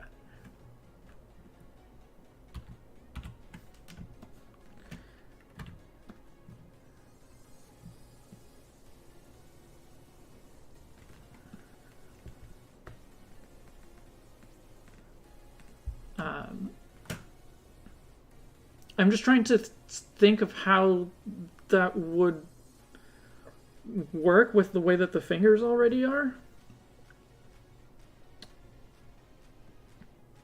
Like, if I just put a circle on the palm roughly between where the fingers are, I don't, like, it wouldn't add anything to the design because it would just get kind of hidden by the fingers.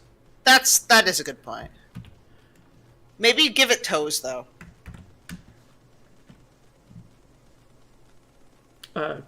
Sure, I can separate the toes.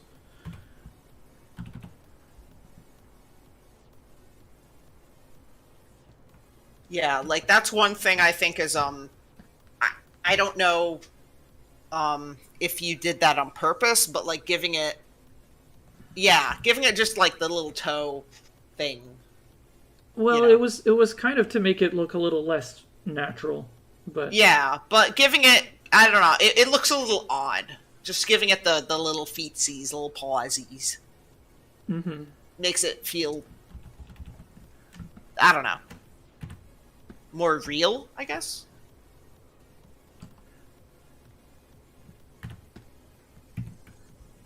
I think it's looking pretty good. Yeah, no, I'm I like it. I just want to. It just needs like a few little things. I think I like. Gotcha. It needs some. I like it the way it is, but because modern legendary Pokemon have so many details, I feel like it needs to have a bit more detail. But yeah.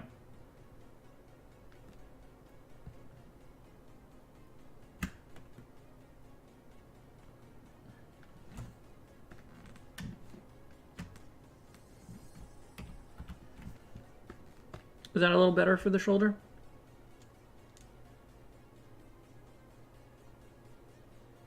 Say yes. It's fine.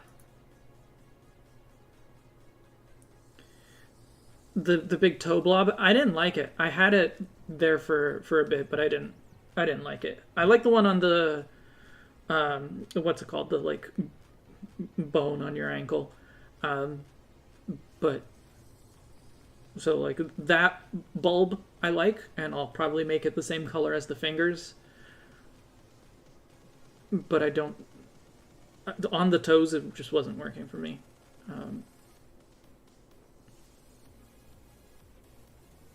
Gotcha. Move the head a little bit over.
The head is turned this way to imitate the pose from the middle artwork on the left there.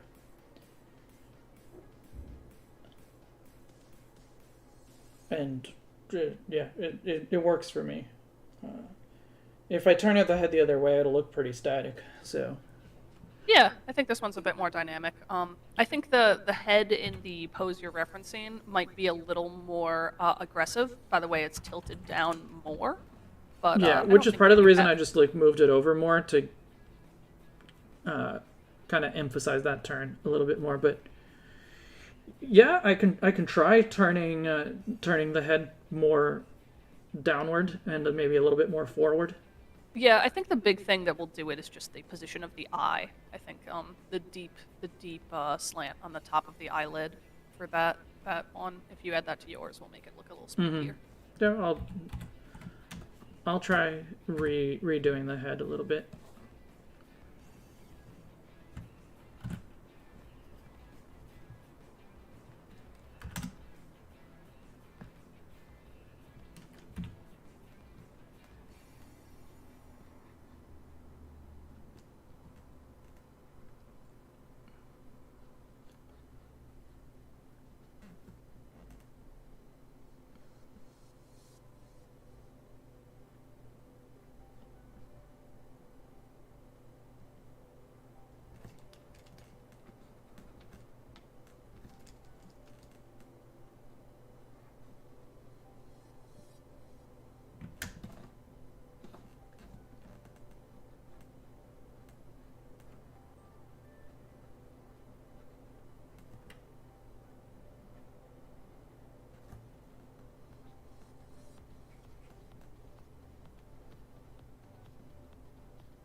Ooh, I like the eyes. Is that looking a little better? A little bit more aggressive? He looked Yeah. mean. Yeah, absolutely. I think you nailed it. Sweet.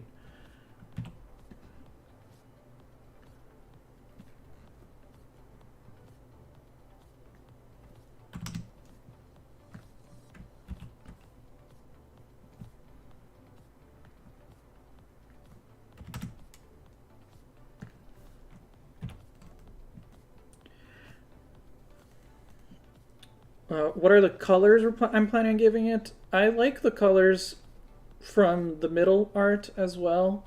I like that kind of sickly green skin and the purple, and then and then it'll just be like more or less the colors from Mew, and then just kind of adjust the hues just a little bit.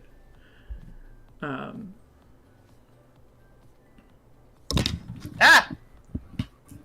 I hope that didn't make a loud sound. You made a louder sound in the thing, but I'm assuming Orpheus? Oh, no. I was, moving something and the, mic fell on my chest. You're okay.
Yeah, I think the forearms and the thighs need a bit more detail, but other than that, I think this is good to go.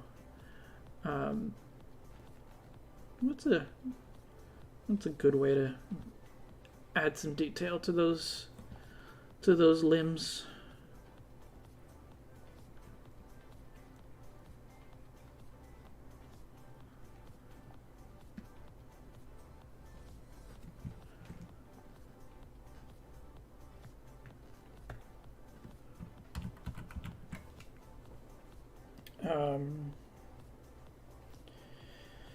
Little bumps like what Mewtwo, Mega Mewtwo X has. What are some? Let me look at some of the other Pokemon that I brought here as a reference. I guess it could have something kind of like what Deoxys has on the thighs. Just a pattern with some lines on it. I'm sorry, I just jumped back onto the stream after being on something else, and you just fucking covered it with a bunch of legendaries. I did. Well, maybe like something. I kind of like the Deoxys on the thighs. Maybe I think it could make even his thighs almost reminiscent of genetic, like double helixes in that sense. If that makes sense. Yeah, I could see that.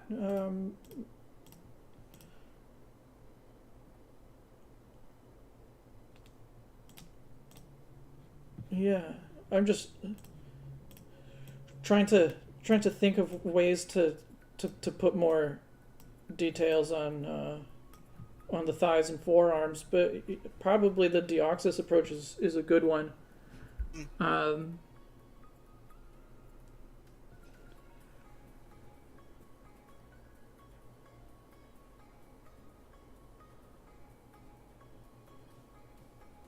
Mewtwo doesn't have enough skin? I don't know what you mean. What a strange observation. Yeah. He doesn't have enough skin. The more skin, peel it off of Appleton and put it on the Mewtwo. It puts the Mewtwo on its skin.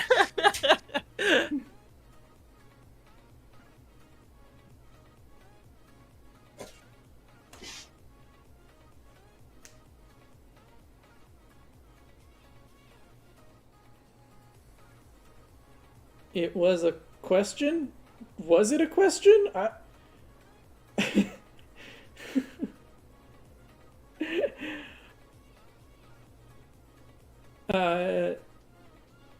think the thin tails make it feel skinny. It is supposed to be skinny. It's supposed to be kind of sickly, like a man-made thing. Like all of its bulk is in its psychic power, not in its physical body. So, God Mask has a good suggestion, I think, putting more tubes on the thighs and forearms. just tubes that go nowhere, that just go like from the forearm to the forearm. Maybe maybe at least on its ones on its forearms that connect to the call might be cool, because you already have ones on the back that on the head that connect to the call.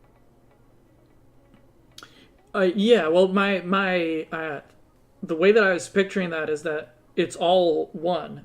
Like it's if you go from the forehead out the back, The call out the chest to the tails. Okay, yeah. gotcha. So it's all a continuous thing, and maybe I need to adjust the angle of it at the back there, but I get the chest to the tail part. yeah.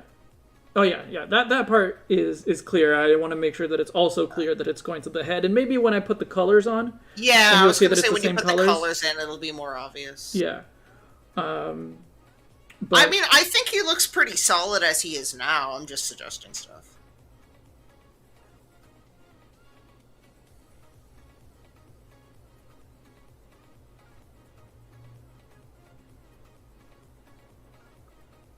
I'll try. I'll try the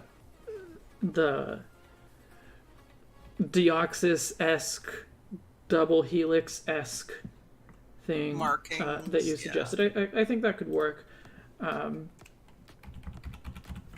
as something, and it also could work as a callback to the thing on Mew's head. If it's something like this.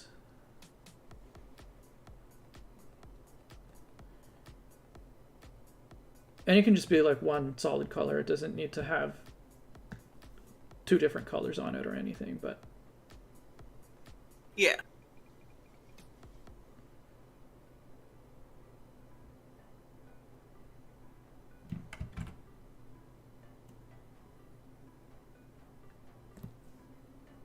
I got a Hawaiian shirt that has a cat on it.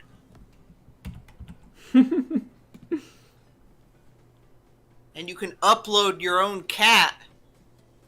I would need like a professional photo.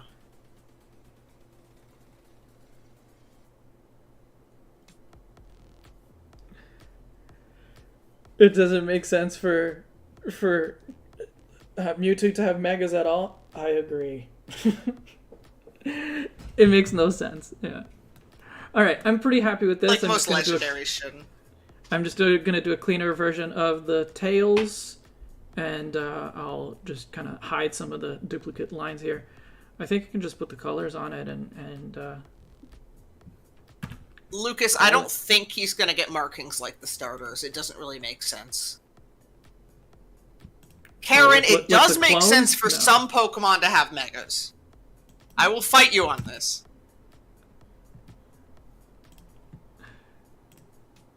Like, unless they're going to go back and give Pokemon more than, like, a tiny stat increase, it does make sense. Oh, but I think you're talking about it in lore, and I have, or in like competitive Mechanical terms? Yeah. game yeah. design. Competitive and design terms. Yeah, I have a feeling Charon might be talking more about lore. Yeah, that's a good point. Poor Sableye! No, he looks so good! I love Mega Sableye.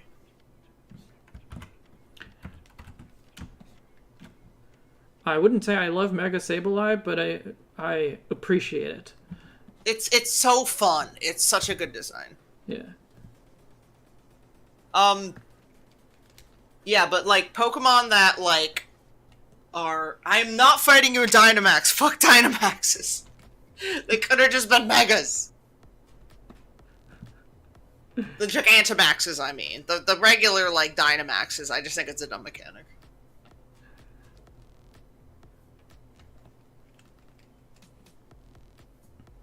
No, I agree. A Mega Flygon would have been cool. There's a lot of Pokemon that should have gotten Megas that didn't.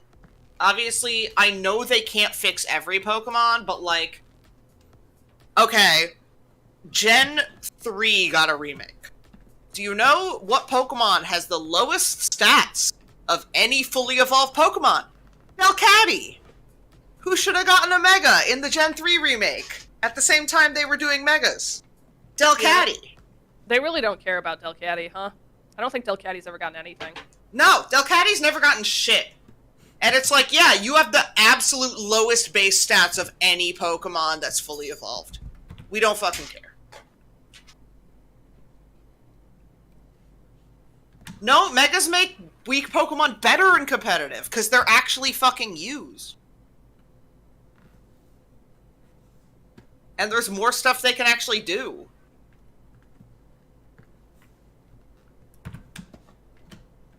And, like, it doesn't mean you have to use the Mega. It just means, like... Yeah, no, Charizard getting 2 was bullshit, and it's just because people like Charizard for some god-awful reason. My headcanon is that they made Mega Charizard X just because people always complain that Charizard is not a dragon type. Yeah. And they're like, yeah, you know, it was never meant to be a dragon type, but that's what people want, so we'll make that one. Yeah. But we'll also make the one that is our version of Charizard. If you're complaining about, like, Mega Mawile getting banned, Smogon are cowards. Mega Mawile was very beatable. And they just kept banning them, and it's like, y'all are fucking cowards. Smogon has gotten weak over the years, honestly. Like, they'll ban anything that's, like, the basic OU, like, the, 20 Pokemon in OU can't counter. And it's like, imagine using something that isn't in, OU, because it can counter something good in OU. They just wouldn't fucking do that. I'm sorry, my mic dropped. Wow, a literal mic drop. Literal mic drop! Fuck Smogon!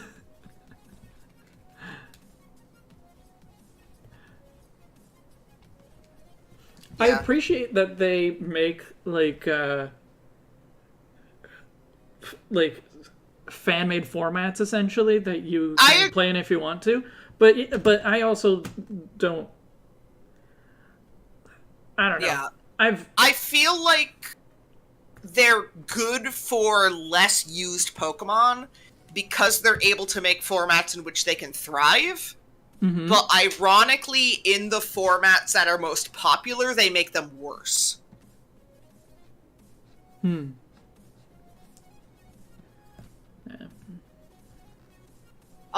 If I do a villain monologue over Smogon, I'm doing Radigan's villain song, where somebody gets killed in the first, 5 minutes of the movie. It's not a good villain song, but somebody fucking dies in the middle of it. I guess that'll save any song. Oh yeah, nah. It's bad, but he pauses it to murder a guy.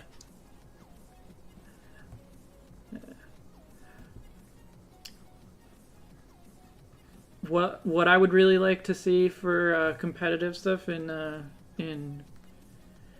new games is the ability to create a tournament in-game with custom rules. Great. That would be so cool. Sorry, go ahead, Julie. Was I gonna say something? I thought you were, sorry. That's okay. I might have just, laughed at something. I apologize. Yeah. You might have laughed and cut yourself off by accident. Yeah, the fact that, you can do that in, Monster Rancher DX, which is Monster Rancher 2 is at least 2 decades old game. The fact that you can easily set up a tournament in that and you can't in Pokemon is incredibly silly. Yeah.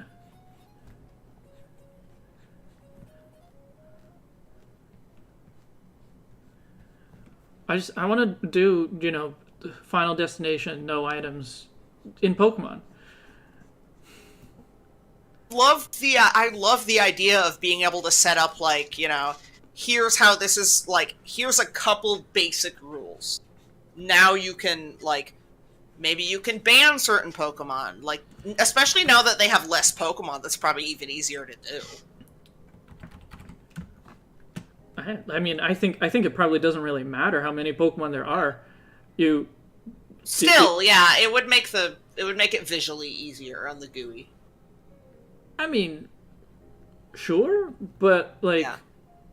they already have like a Pokedex search where you search by name.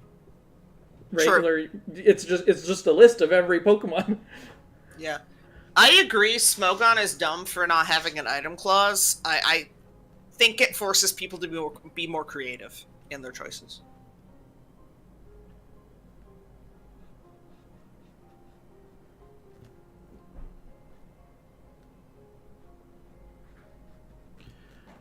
But yeah, the tournament, the birthday tournament that I have run for a couple years now, like both times I just made it a like whatever the current ranked battles rule set was. But I would love to be able to set my own rules, and You could still set your own rules as long as everyone like recorded. You could make sure that everyone followed it. yeah, which is not going to happen with a tournament where you just sign up and like you don't. I'm not verifying teams ahead of time or anything, right? Like that's one of the advantages of doing it in the game, because the game will verify whether the teams are allowed or not by itself. Yeah.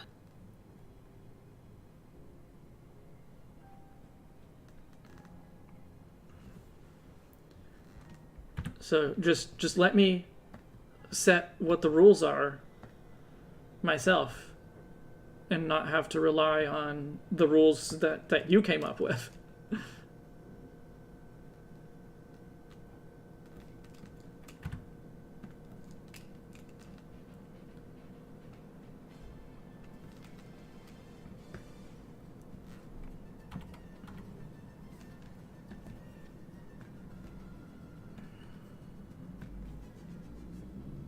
Everyone's favorite soda. What? Your favorite soda, if you drink soda.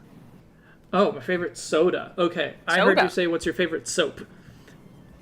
Also a good question. We'll get that afterwards. Jeez, I really don't drink a lot of soda. I like Jones Soda does a this is only really like I try not to drink soda. So Jones Soda does a Warheads crossover. With and it's like a black cherry Warhead soda. It's good. That sounds amazing. I have that hey. at my Hello. I've been Hi. here the whole time. I know. Literally Hello. the whole time, but I heard something about Pop, and I want to talk about Pop. Yeah, Soda, no, soda I get raised it him from the dead. I get it at D&D. When I go to D&D, they have like a cooler and they don't have like seltzer. So, yeah, no, honestly, what Karen says, drink water, people. Drink seltzer. It's honestly like just as good as soda. I would like to go on the record and say that water is my favorite drink. I freaking love water. I drink so much water, but it's not really as much of a question to be like, how do you guys feel about water? No, what seltzer flavor? I don't really like seltzer. I'm sorry. What? Okay, mine is probably, oh man, I don't know. Wegmans does like an orange pineapple that's really good. Yeah, no, water, I like water if you flavor it. Water without flavor tastes weird. Especially depending on where you are. Like the water back where you live, Julie, didn't it used to taste like fucking shit? Not literally, I hope. No, but it was like super hard. It would come out cloudy. Like they must have changed the water system in between like when we were kids and when we were like adults. Because it's not like that anymore. But it used to come out of the faucet cloudy. I don't. Oh, maybe yeah. Did y'all have like a water filter, Julie? Oh, Was I it just still my do. house? I still drink it straight from the tap, and No, I it's have- better now. It used Okay. to be like It would come out of the tap cloudy at my house. I think briefly we might have had like a Brita water filter or something. Okay. Yeah, I get really, really bad tap water. That's probably why I think water tastes disgusting, because I have bad water. I don't blame you. Drink some seltzer, man. It's good. But also, my favorite pop is Coca-Cola Zero Sugar. Those two. I was about to agree with you, and then you said zero sugar. Go. Listen. I think it's fine. If it tastes good, then there's no problems with it. Oh no, I have nothing against the fact that it's zero sugar, but Coca-Cola Classic is better. I'm sorry, Karen, you just reminded me of a thing. So, in the Andy Milonakis show, there's this skit where he goes to Mexico. Julie knows what I'm talking about. And, like, he goes to, like, drink some water, and this, like, he's like a Latino guy with, like, he's missing some teeth, and he's just like an old Latino guy, and he's like, "Don't drink that water, amigo. Montezuma's revenge." And Andy drinks it anyway, and the guy just starts laughing. Ga ga ga ga ga ga ga ga ga ga ga. And then, like, Andy goes to the bathroom, and he fights with, like, an Aztec warrior in the bathroom stall. Okay. Oh yeah, no. Yeah, no, Montezuma's revenge just means you just shit your guts out. But, like, he took it literally, and he's just fighting with, like, a fucking Aztec warrior in the bathroom Yes, stall. clearly. Yeah. Good old Andy Milonakis. I love Andy Milonakis. Like, on one hand, like, I think it would be cool if he was, like, an advocate for people with his condition, but on the other hand, I completely get the way he says, like, yeah, it's not funny to talk about this, and I'm a comedian. So, Yeah. like, there's definitely, like, multiple ways you can take that if you have, like, a disability or something, and I respect that.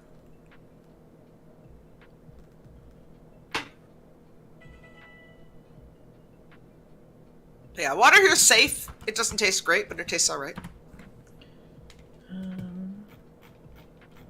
Green Mewtwo. I'm gonna steal Mew's colors a little bit as a starting point.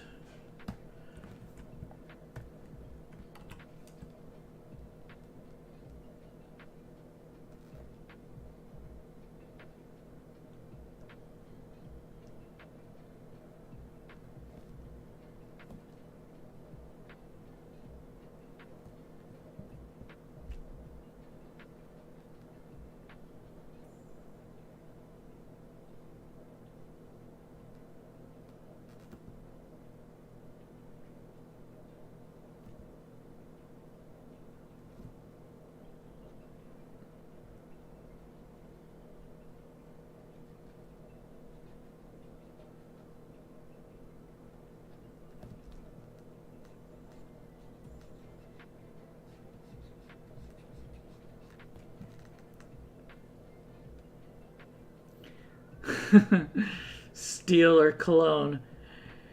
I guess clone is actually more appropriate because I am using it as a starting point and then making the genetic modifications to those colors. Someone today that the glowfish are at work are GMOs. Because they thought that we actually injected dye into them, and it's like, no, that's fucked up. We just genetically modify. Well, we don't, but, you know, they're just genetically modified. Yes. Someone does. Yeah, somebody does it. I do think glowfish are... I think glowfish are stupid, but then when they release a glowfish Cory cat, I'm gonna be all over that shit.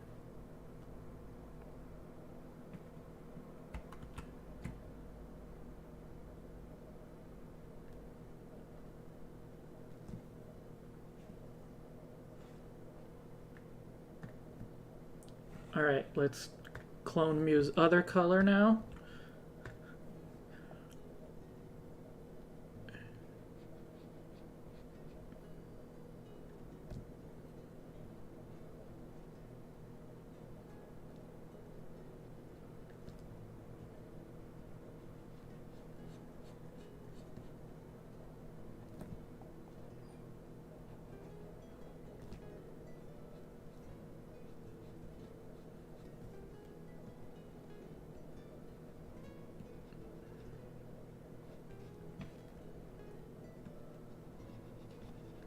Yes, Mewtwo is green now. Green. I don't know if I'll keep it this way, but I like it as a, it was grown in the lab. It didn't get any sunlight. It's kind of sickly. Maybe he should be a little whiter, but still like that green. You know? I kind of like. I mean, knew I was think gonna it's say just that. going to come through in the shading. Yeah. Okay. Yeah. That makes sense with the highlights and all. Yeah, exactly. Yeah. I mean, I figured definitely, like, show us before you post it, but yes. Show what? Your shaded version before you post the full Oh, version. yeah. I mean, I always do that. Yeah. I know. What are your opinions on Burger King? I don't know if it's better than McDonald's. Probably a little bit. I like Wendy's. Out of the top 3, I think Wendy's is the best. But I am pescatarian. I don't eat burgers. I don't eat like real meat burgers. I don't eat chicken. So my opinion is based on the fish fillet and the fries.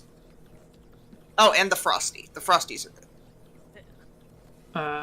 I do like Wendy's a lot, but I think the best fast food place is A&W, but that's Canadian. 3 is what I'm saying. I don't like the top, like Burger King, Wendy's, McDonald's. I Well, really yeah, but appreciate- A&W here is one, like, A&W is bigger In than Wendy's Canada, here. it's like, what about Tim Hortons? I mean, I guess they're more of a convenience store. I really appreciate Burger King for being one of the big 3 to have the Impossible Burger, which They is have the great. Impossible Burger now? They do. They've had it for a couple years. I It's remember great. they had like a kind of bland veggie burger a while ago. No, they've got it's either Impossible or Beyond. I think it's Impossible. They're both pretty lateral to me. Yeah, I think Beyond is better, like, unseasoned. Yeah. Like, if you want to just make a, like, meatless burger and you don't want to fucking season your beef, you go with Beyond. If you're in the mood to season up your beef, you go with Impossible. That's just my experience. I agree with what you're saying. Unfortunately, I can't eat the Impossible Burger anymore because I'm now gluten intolerant. Thanks, body. But maybe Can you eat Bland. Beyond? Well, I can eat them. I just can't eat them with the bun. Oh! I'm not. No, I'm I'll not get gonna you order. some, when you visit, which you need to do because rats, Yeah. I'll get you some, I'll get some, like, either some gluten-free buns, or I'll just do it without the bun. Yeah. It's very tasty, but like I'm not gonna go to fast food and order like a $4 burger and then be like, And then "Yeah, take the just- buns off. Just give me like a sad patty, you know, like not doing that. Yeah, no, I completely get that. Like, there's times when, like, I remember I ordered once some, like, mac and cheese that was kind of expensive. It was like a surf and turf, and I just said, just don't include the steak. And it was expensive. It was delicious, though. Yeah. Especially But, 'cause that yeah, was for probably fast their, like, food. Yeah. For me, I mostly eat at Taco Bell these days. Oh, yeah. Because, I can just get a corn taco and just be like, yeah, but just put beans on it. Just fill it with beans. That's No, I'll make you like a sick, like, when y'all come over, let me know and we can do like Justin and I can do like some grocery shopping for some gluten-free stuff. Okay. And it'll be fun. I like working within restrictions, honestly. Like, not just with like art, but with anything really. It's kind of enjoyable. So I'll figure some stuff out. Like, I made watermelon gazpacho the other day. That was really good.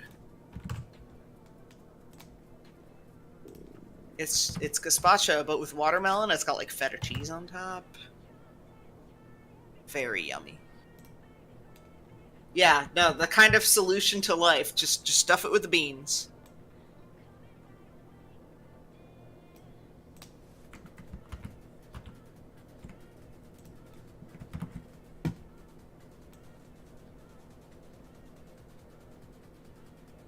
My body decides, like, hey, I'm beans intolerant, and then I'll just cry. Yeah, I was gonna say, like, that would be really difficult. Because that's, like, one of the major, like, vegetarian, vegan protein sources. Honestly, I'm probably not beans intolerant, but, like, I probably should go on a, what's it called? A FODMAP-free diet, because for a lot of people with IBS, that reduces, like, the amount of, like, gas and, like, you know, other unpleasant shit you have. But I'm pescatarian, and a lot of the things that are good, like, protein sources and, like, fiber sources for pescatarians also have a lot of FODMAPs in them. So, yeah. That's something I don't really want to do. What do you think of this color scheme? Love the chartreuse.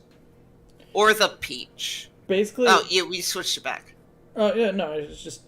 Basically, I took Mew's colors, so with Mewtwo as a pink base. Yeah. And then Hue shifted it 180 to get that. I don't love the chartreuse. All the other colors look nice. The chartreuse works okay for me. I feel like it feels out of place to me. What if it's just a little darker? Like same hue, but darker? I kind of like it where it is now, but I'd like to see a little more color cohesion between it and Mew. Yeah, that too. Oh, I like that. So you were at a place where he was almost like a purple, but everything else was like a green. I really liked that. Purple with... Yeah! This one? Yeah, like that. But if you make his skin green, like the light green tinge there, I think that might be cool. Okay, hang on. How am I gonna accomplish that with the setup that I have at the moment? Copy the... I'll get to it. Okay. It's just gonna take more steps. Yeah. I was gonna say, you say you just select the skin color and then go with it. Oops. But that's my work, that's how I work, so... I don't know how you work. Whoa! Is this what you were thinking of? Let me wait till it... Yeah, like that. I think that gives a little more color cohesion with Mew, while still having, like, the weird mutant feel that Mewtwo should have. But that's just my onion. Banana Meter, what do you think? I'm for it. I like where we're at color-wise. I think it looks kind of unnatural in a zombie-esque sort of way, and I think that's good for Mewtwo, you know? Yeah. Okay. Yeah, it's got both, like, the cohesion with Mew and the sort of creepy green. Yeah, guy with a mask. The green is going to, I think, end up a lot lighter with the other, I can brighten with it the now shading. if it's gonna make it easier to tell how it's gonna look. I think, but I think that might be good just for the people on the stream, just to see how it's gonna look with the finished one. Well, I mean, it's almost 3 o'clock, and there is a game that I want to watch at 3. But I was thinking that because this is the last one, nothing wrong with just staying on stream and finishing it. I know the echo's back is because Julie's too low, and I couldn't quite hear her. I had to turn up my volume. Julie, you have to yell. Hold You, on. you have to speak closer to the microphone. Is this a little better? I move my mouth towards the mic to breathe. Is this better? Yes, no? Yes. Yeah. Okay, cool. Just let me so know I next can time. turn the volume down again. You sounded fine both ways to me, but I'm wearing earbuds. So.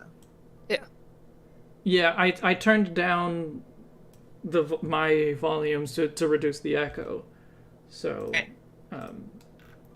But yeah, because this is the final stream, I was thinking of just continuing to work on these like now and not saving it for later. Whether you guys want to stay here for that or not, that's entirely up to you. But I might might have need the to- piece. Yeah. Yeah, I was gonna say I gotta jump out because my partner should be either waking up soon or is already awake, and I wanted to make dinner for them. Yeah, as long as that's okay, as long as you don't, you're gonna be okay. Yes, Just fine. just It's doing fine art with here. me, But yeah. you've always been the curator of the project. Yeah, We're just here to help. yeah. I might, I could pop on later if you're still streaming. I'll leave the window open. yeah, I'll probably like put the game on so I can keep an eye on the score. But I'll happily Yeah. just keep going. And Yeah, if, you got 2 monitors, man. I do, but I have Nice. Photoshop on one monitor and OBS and the chat on the other. Oh, so you could Struggle. probably do like the pop out chat and then have the game going in like the other 3 quarters I'll of the just screen.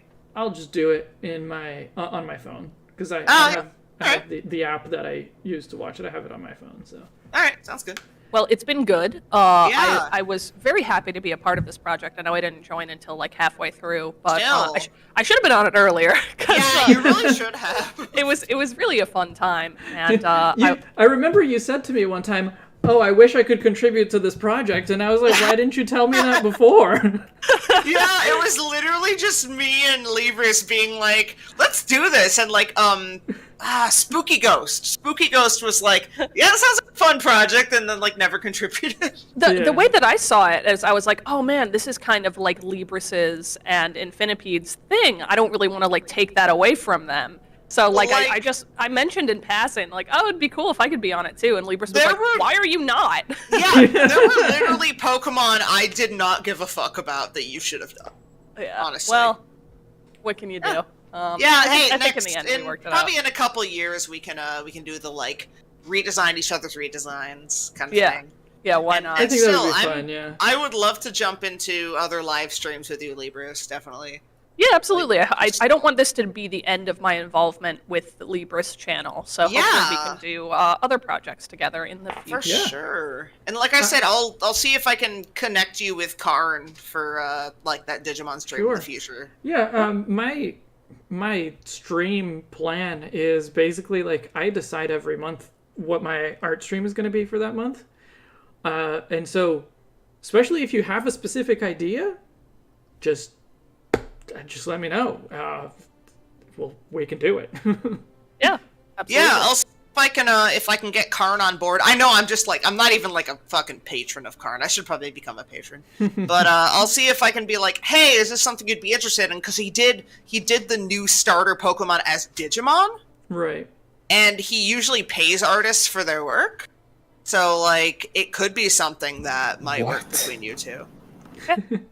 Nah, he actually like commissions Digimon fan artists to like create fan-made Digimon for his videos. So like, I think it would be humans?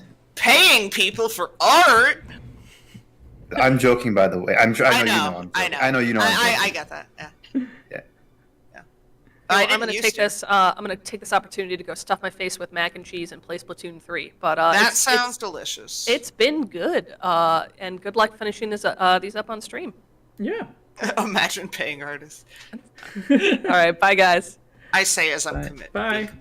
Bye. Thank you for your work. Oh well, thank you for enjoying it. I appreciate it. No, your And work's I'm been out. really good. See ya. Are I'm you gonna sticking peace around, out. Ethan? Yeah, I'm gonna stick around to jump scare you when you think I'm gone. That sounds good. Someone's got to do it. Yeah. Yeah, I've been needing to like use the bathroom for like 3/4 of the stream, so I'm gonna go do that. I'm gonna see if my partner's up. I'm gonna make some dinner, and then like if you're still working, I'll be back. If not, then it's been good, everyone. Yeah. I'm really happy that I got to be part of the project, and hopefully y'all will buy the t-shirts if they come out. So Yeah. You should We'll make them- keep you posted on that. yeah, make them available in tank tops too, please, because I really like tank Ooh. tops. Sure. Yeah. Yeah, I yeah, have no please reason do. not to. Yeah. Oh, and stickers. Anyways. Bye, y'all. Bye. Bye. I'm gonna make Mew a little bit bigger for the final art. Mewtwo, I think, is good.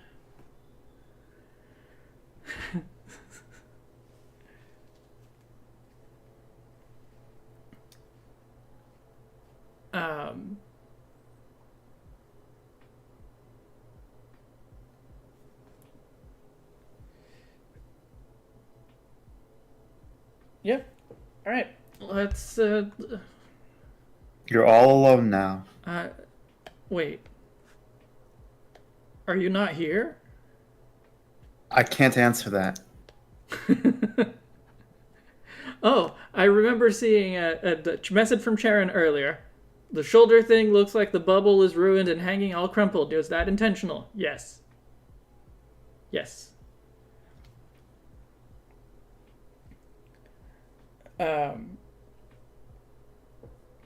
That is exactly what it is. It is the remains of the call that Mew was born with.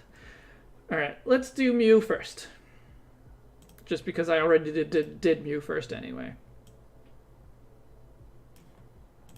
And now you guys get to see how I draw the finals. Which usually I don't do on stream. Oh, first, let's make a palette.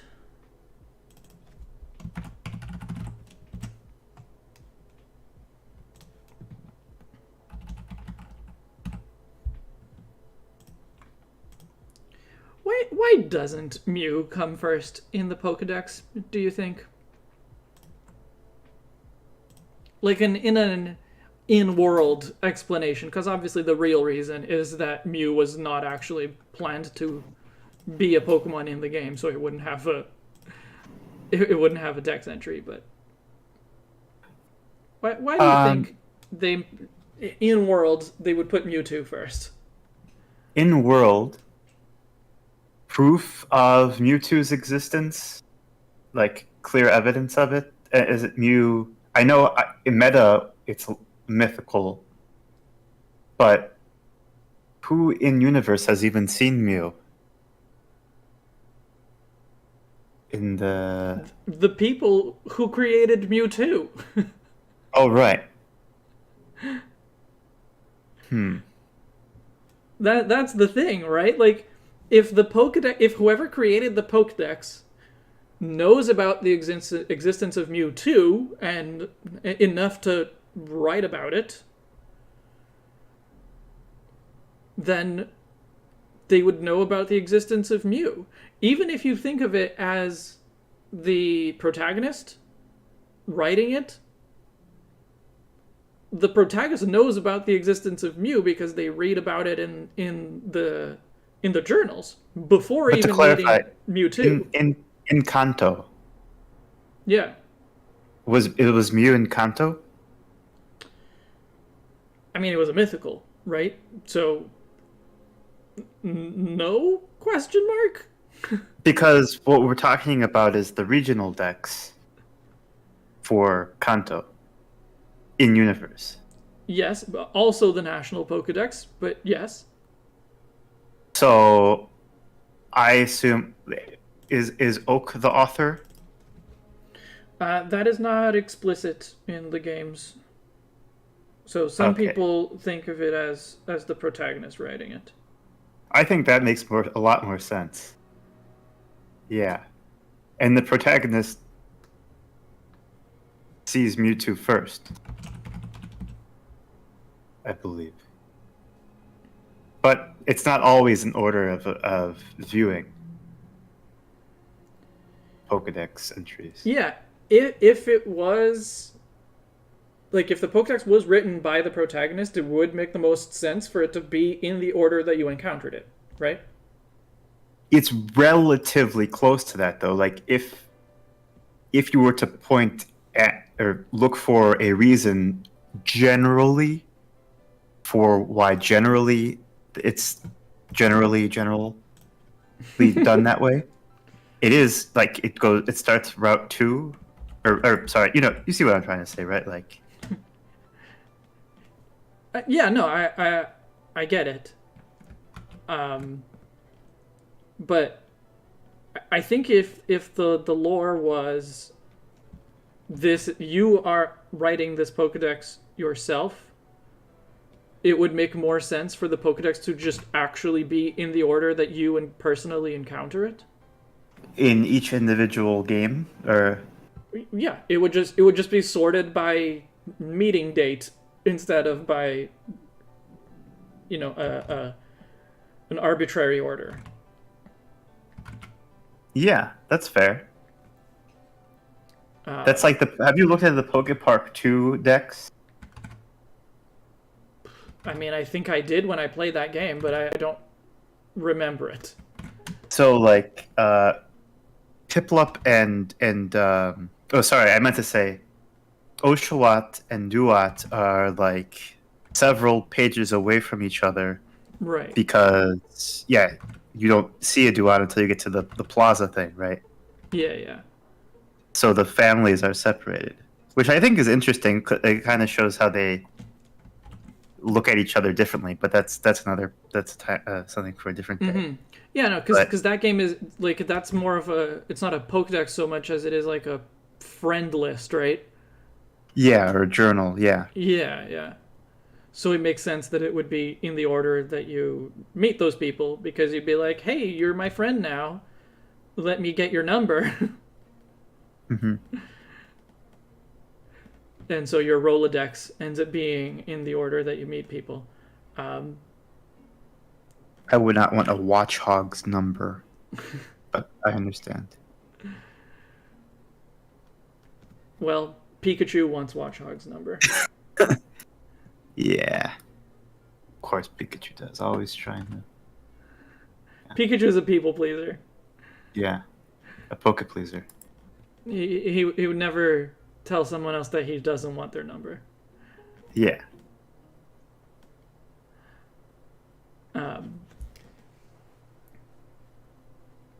But yeah,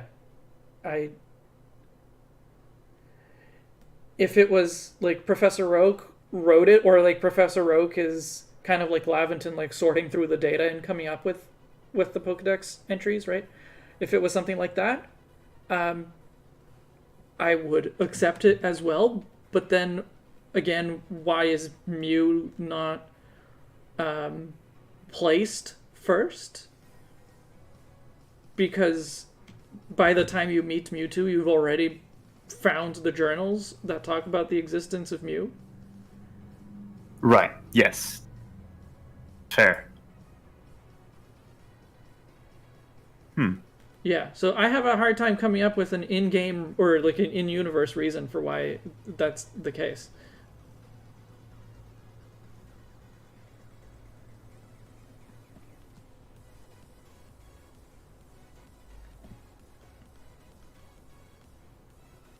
Yeah, it might be one of those rare, sad cases where even if you give the most beneficial reading of it, it really is just a development thing. Yeah. Yeah, I mean that's probably it. Is just we did Oh no, not... I know, I understand. Your prompt was to come up with an in-game reason. Yeah, no, like the real reason is probably we did not expect Mew to be in the game. Yeah. But then they had to put it under the truck because I don't know why, but they wanted to. Well, one of the developers was just like, I'm gonna design a Mew and actually just sneak it into the code, and we can do something with it later. Exactly.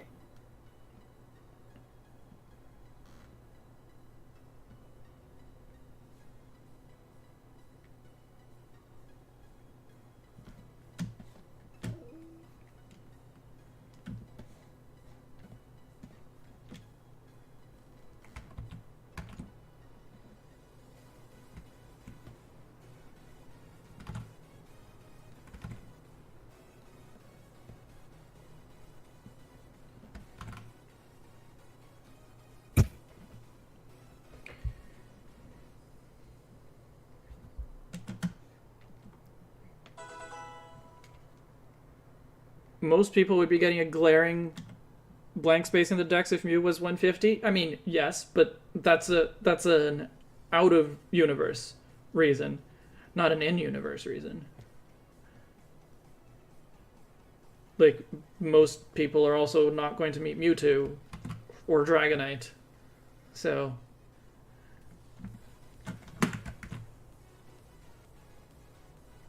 That's sad to think about. that people would not meet Dragonite. Yeah, or even Mewtwo, but I wonder if that has something to do with the covers becoming legendaries. Like, I said that in a weird way, but there's no in-game teaser about Mewtwo, or like, there's less of an in-game teaser compared to how it is now. Like, you could probably honestly feel like you beat the game without seeing Mewtwo. Mm-hmm. I mean, Whether you do, like, you get to credit. Yeah, before you yeah, see exactly. Mewtwo. Yeah. Yeah. Mewtwo is post-game content, so it. But I don't make think Sharon would say that you beat the game before you've seen Mewtwo. So I don't think it's real that you've beaten. I like, it made sense that in the beginning the covers were starter Pokemon, because those, like, that's the selling point. Right. It's just like, be friends with these things. Right. I kind of wish they weren't all legendary Pokemon all the time nowadays. Do you like the group photo on Arceus? Did you like that? No, that's the best Pokemon cover art for, like, a main series game, period. So Yeah, that was fun. I haven't really thought about, mascot or not. Huh.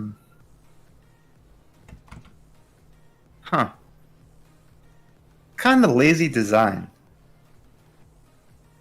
Like, you just throw I mean, to be clear, I'm talking about the cover design, not.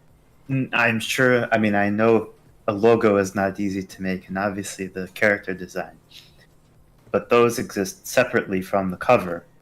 Whereas with the cover art on Arceus, it is itself a composition, if that makes sense. Yeah. Huh. I'm never buying a Pokemon game again unless it has that kind of art. No, I'm just kidding. That's true. I mean, But I would be happy to do that, except that would mean not playing any Pokemon games. that's true. Well, maybe there will be another Legends series game in the future, and hopefully then it'll have a similar type of cover art. But Yeah. yeah.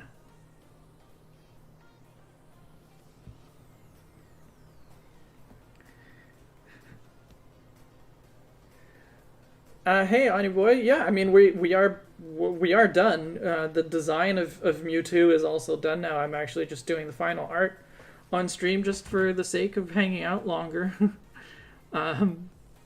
as a commemoration of the end of the 6-year project.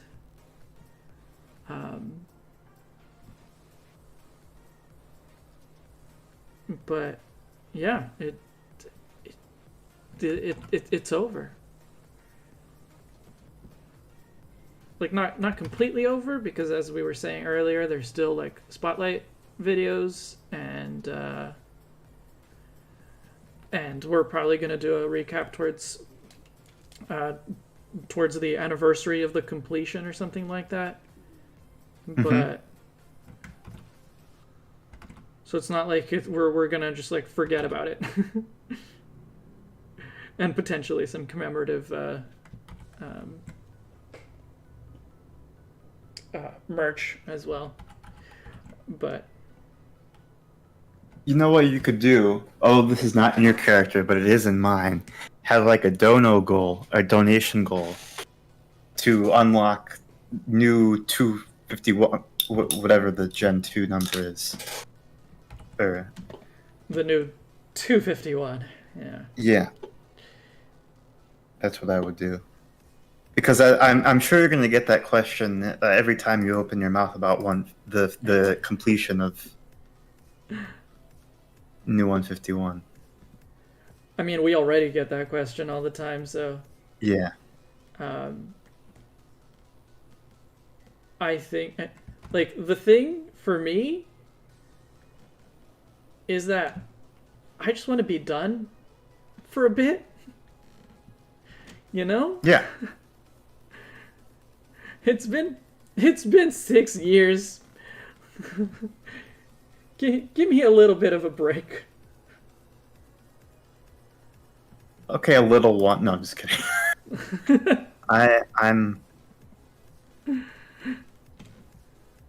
I'm happy to see you do what my hope is that you all three can work again together soon on something.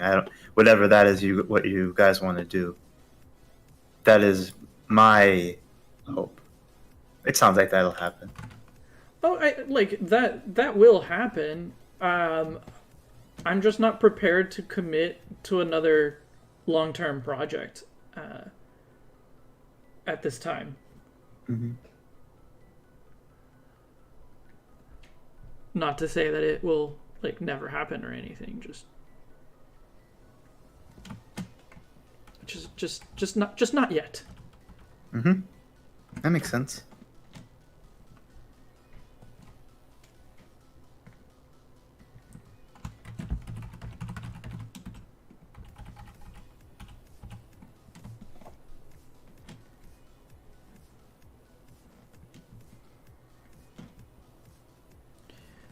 Never got to send you a digital copy of that Abra sculpt I made a while back. You could use it to print a few 3D statues or figure. I didn't actually realize that was like an actual 3D sculpture, which I guess I should have figured out. But I thought it was just a nice bit of fan art. I didn't realize it was something that we could 3D print.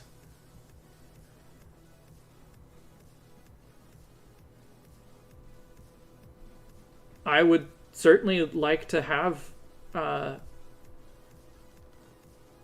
3D printed sculpture. I don't have a 3D printer, but I'm sure I can find someone who has access to one. Let me know if you do, because I need one too. You're also looking for a 3D printer?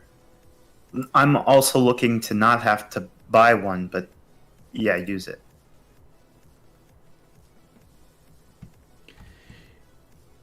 Yeah, there's probably good places that you can just rent one or hire one, I guess. I was actually just talking to Indigo the other day about it would be really nice to have libraries essentially for this kind of thing. And I know that in some places this is a thing where you can rent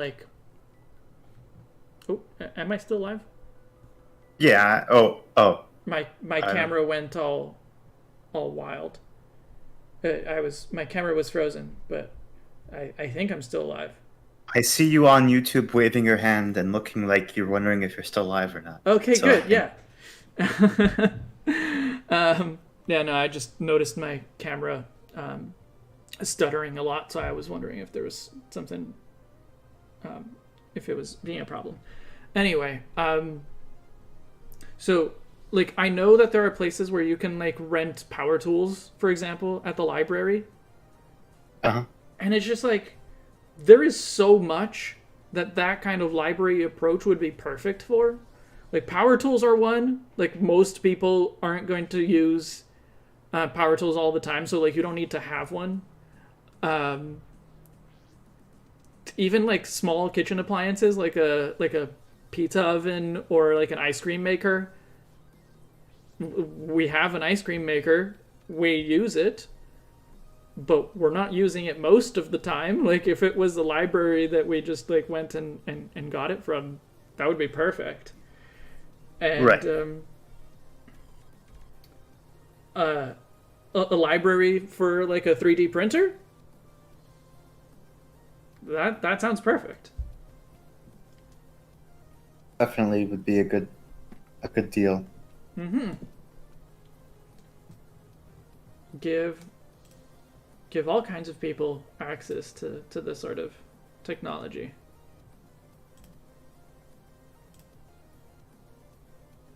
And the best thing about a library is that it's free. Or, it's taxpayer supported, but Right. you don't have to pay for the service. Right.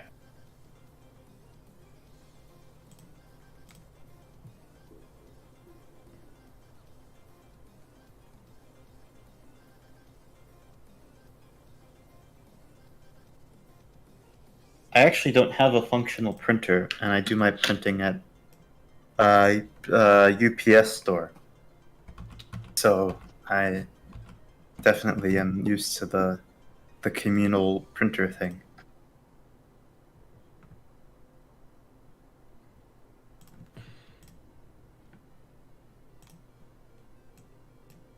Yeah, I mean, for like regular printers, you can go to an actual library, right? Yes.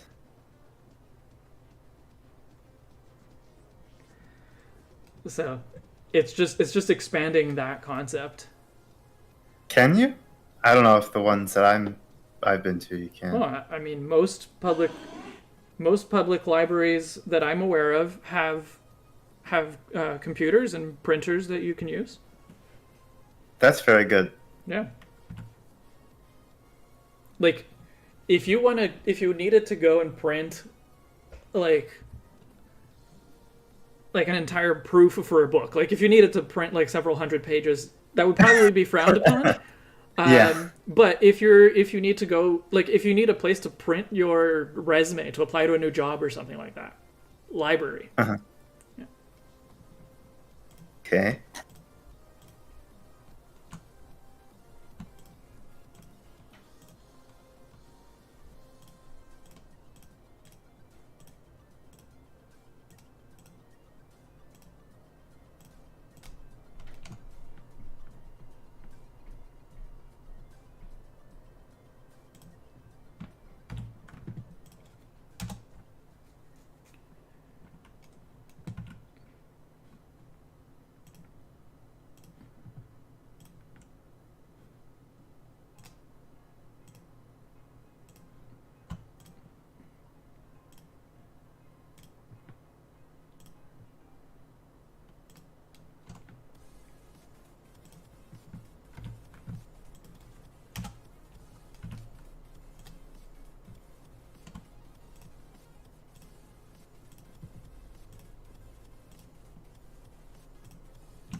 You're gonna fall asleep, Sharon? Good night.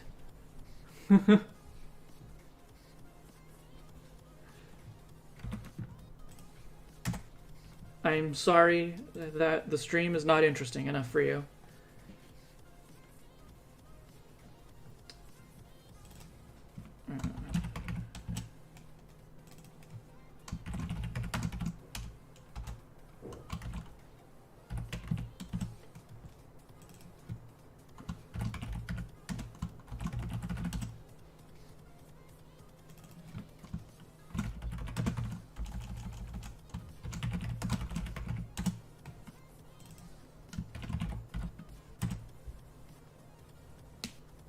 It's past midnight.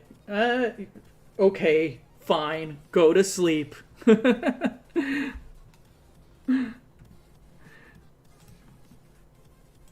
There's no way Charon is going to sleep. Absolutely no way. No, I mean I don't know what Charon's sleep schedule is, but I know that midnight is too early for him. This is an absolute lie.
Okay, that looks pretty good.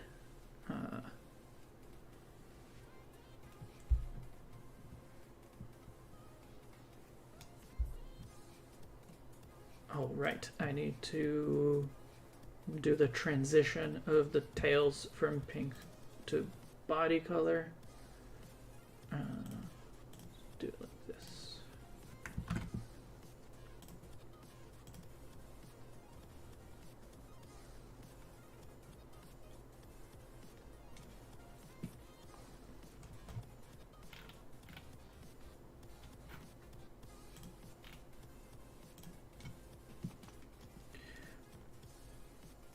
Wouldn't the forehead mark crisscross colors too? No, the forehead mark is a chromosome.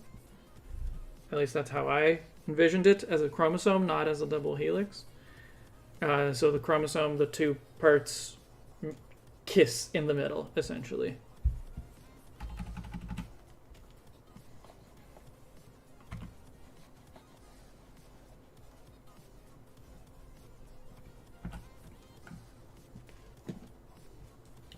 Actually,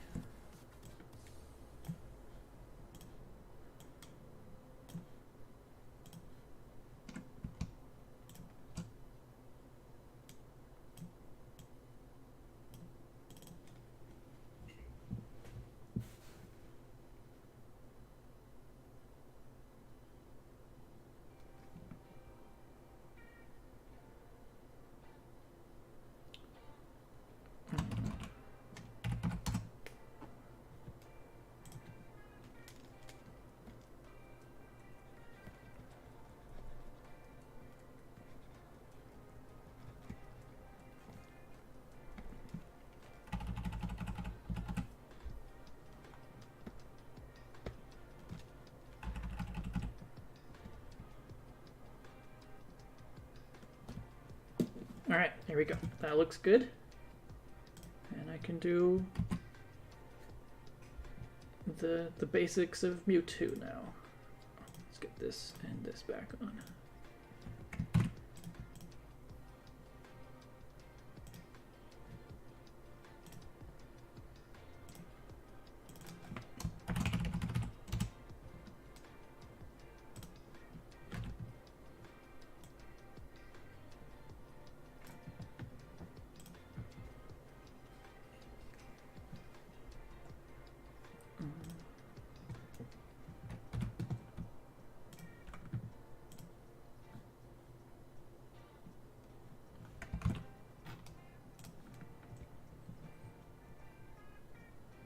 You feel like these fit as Gen 9 designs? Well, then, I mean, I have barely seen any Gen 9 designs, but if that is the case, then I have done my job correctly.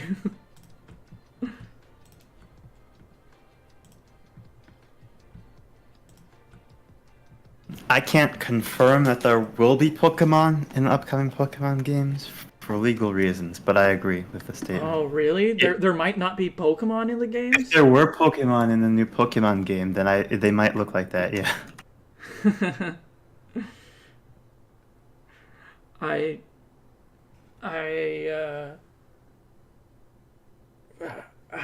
I'll be pretty disappointed if there are no Pokemon in the new Pokemon games. You'll have to wait and see. Yeah, I guess so.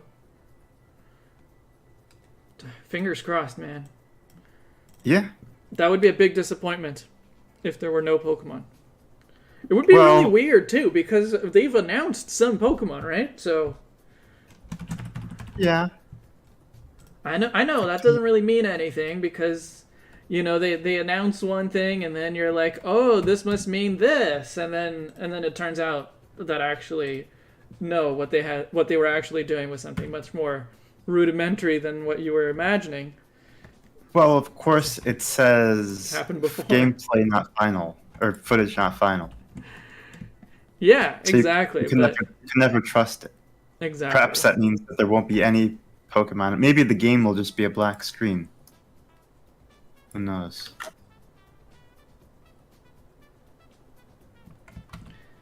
Oof. I think that would set me off of playing any more Pokemon games for a while, I think. Yeah. No, it would be a real choice, but I support them no matter what. I'm sure they'd have a reason. I can't do that. That's okay. Like, if they deliver a game that is just a black screen, I'm sure they'll have their reasons, but it's just I just can't support that.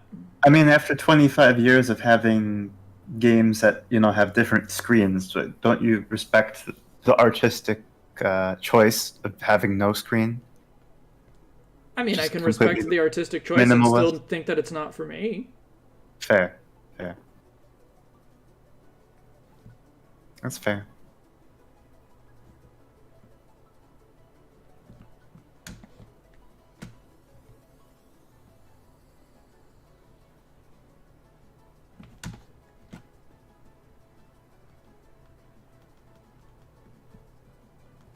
They feel like a good modern redesign. That's good because that has always been kind of the idea of this project. It hasn't always been successful at that. Like, a lot of times they're redesigns, and they might be good redesigns, but they might not be properly capturing the aesthetics of modern Pokemon designs. But doing that has always been the purpose of this project, and I'm glad that at least we get to finish on a good note on that front.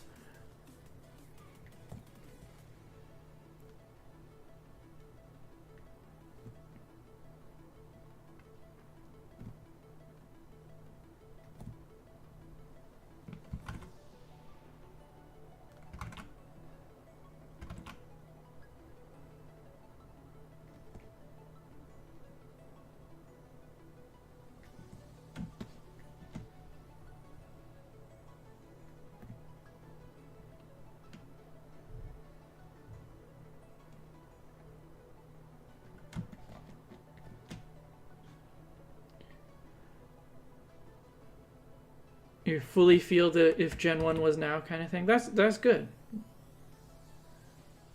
That makes me very happy. I think we did succeed with that with other designs. Although what was considered now has really evolved in the past 6 years of this project. Yeah. When we started, the new generation was, or the current generation was still Gen 6. Right. There were no regionals. There were no regionals. Isn't that wild? Yes. Question mark. Yes. Yes. Very. Insanity. Of course, there were megas, so there were already like official redesigns, quote unquote. Right. but in a different context, different way. Right. There is no Mega Vulpix. No.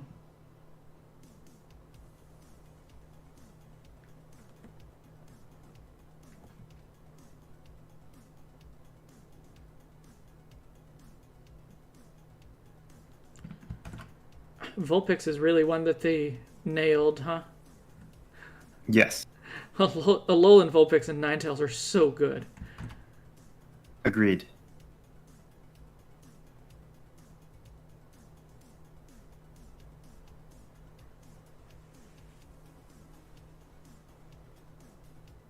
It's just too bad that they misprogrammed it and made them ice and then this glitch fairy type.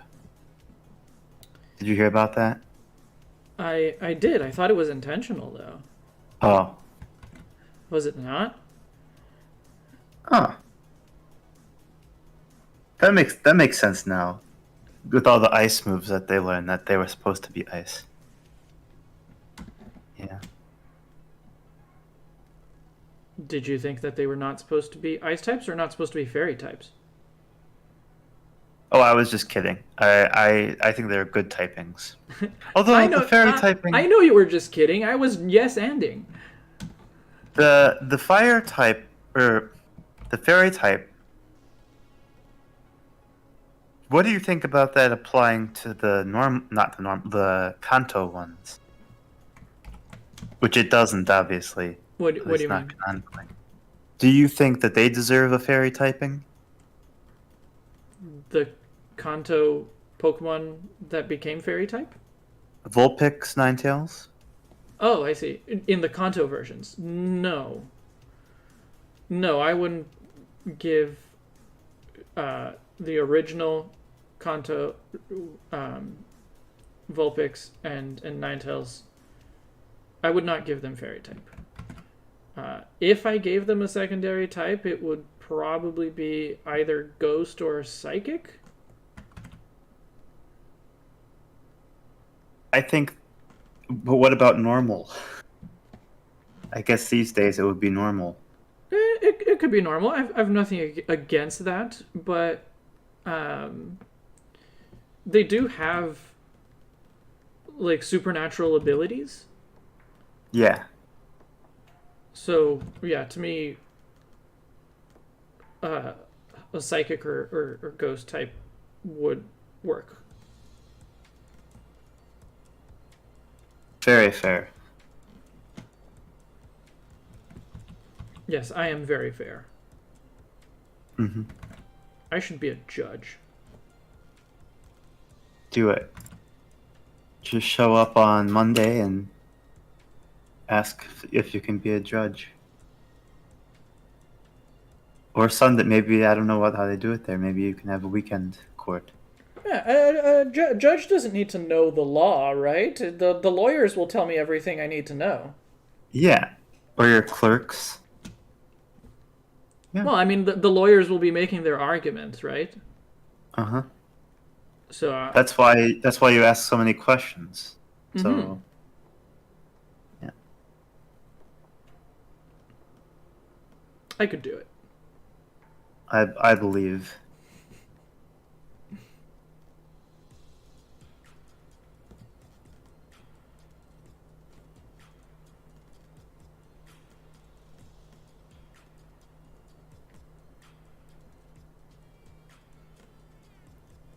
I think I would be probably the worst judge, but also the best judge.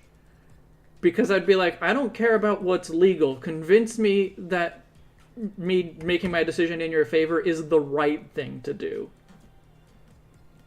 Yeah.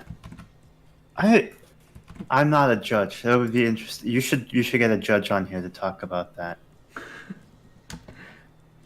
Maybe that's the new 151. Legal talk. I think it would make a lot of sense if that happened. Not really, but Yes.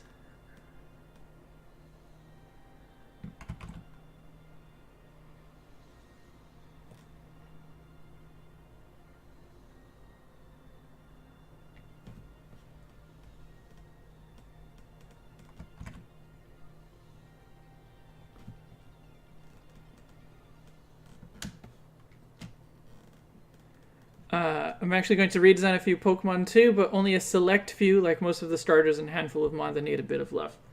Yeah, go ahead.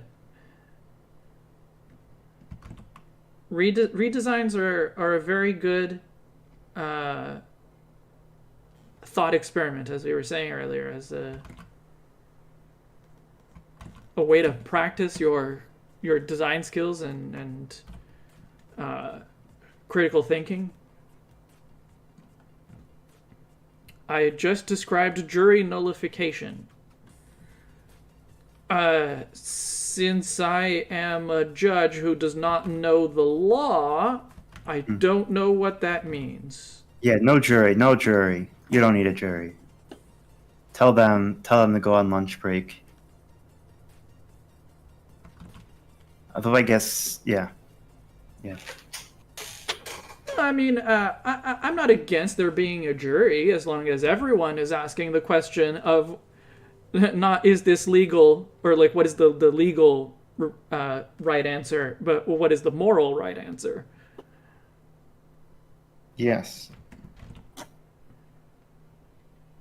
I mean, ideally, that's what laws would be, right? Yeah, but we all know they're not, so... Right. But by the time, if that's the case, and I agree, then by the time it reaches a judge, it's a bigger problem than a judge can handle or do anything with. That's why we which need... is why I am a judge who does not care about the law. Oh. That's fair. You just have to... Yeah, I guess you could do that if you want.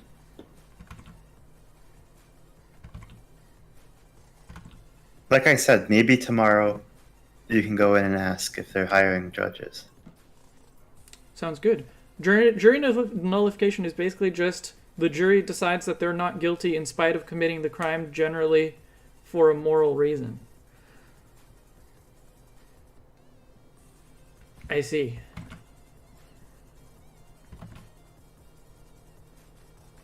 Being too innocent. I mean,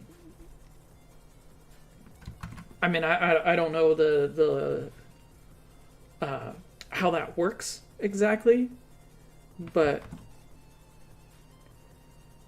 like it would make sense to have a jury decide whether something is moral or not, rather than the judge just being like, you know what?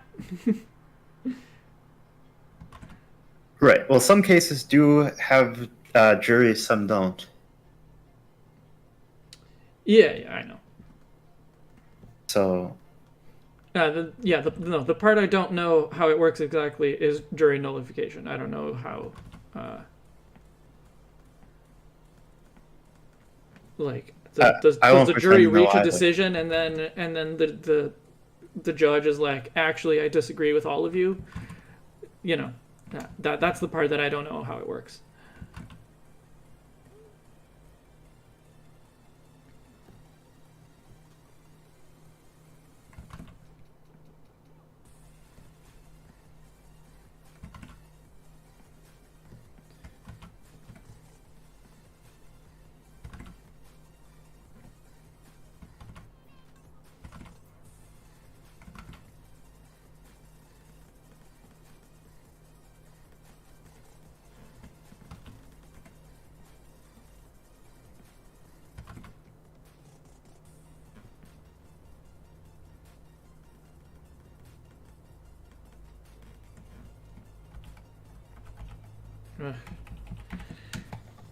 Big curves are such a pain to draw. Don't tell Sfeel that. Sorry, Sfeel. It's just true. It makes it very difficult to get a nice smooth curve. I guess. I mean, I'm not Sfeel, so I can't really answer that, but that makes sense.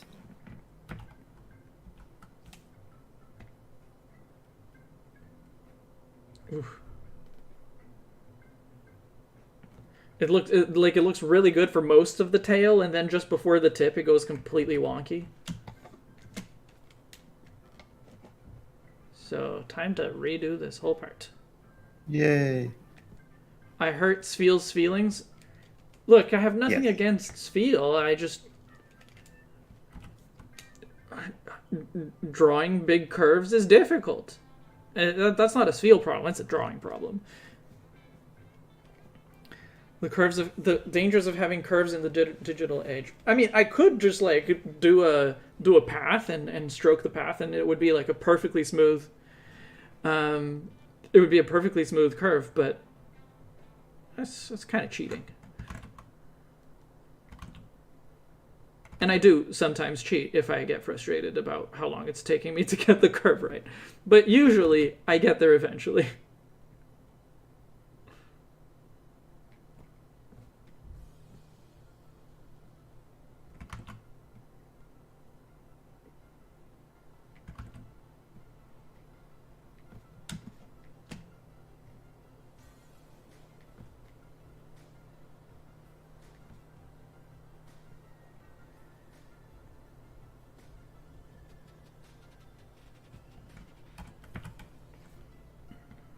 Alright, that looks good enough for me. Still have the other tail to do, though.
Did I get this one a little bit better?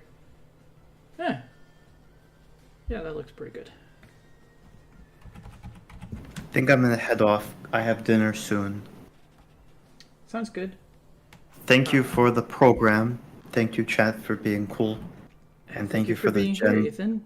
the new 151. All these years. Yeah. If I'm gonna end up being alone, I might finish. I might end the stream when I'm done putting the color layers on this, but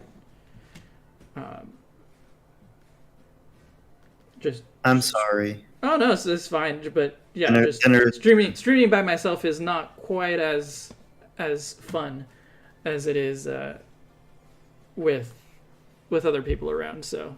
Understood. I'll take it as a compliment. But yeah, good night or good afternoon.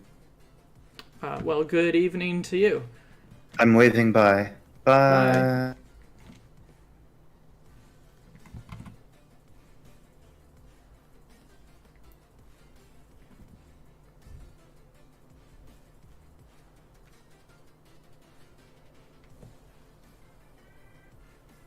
So I guess if any other patrons or new and 51 collaborators wanna jump back in, you have until I finish putting the color layers on Mewtwo. The clock is ticking.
think that's all the lines. There you go.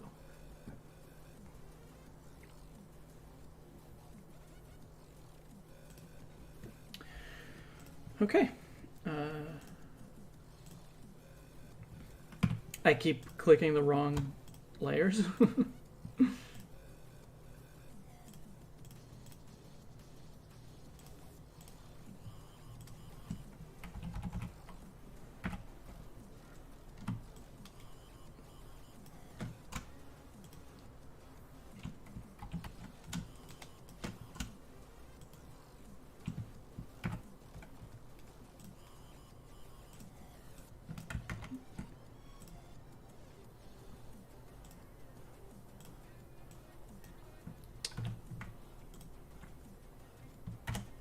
Oh, right. I never actually did lighten the green a little bit, did I? To give a better idea of what the kind of average color is going to be. Well, there you go. That's probably a little bit more like it.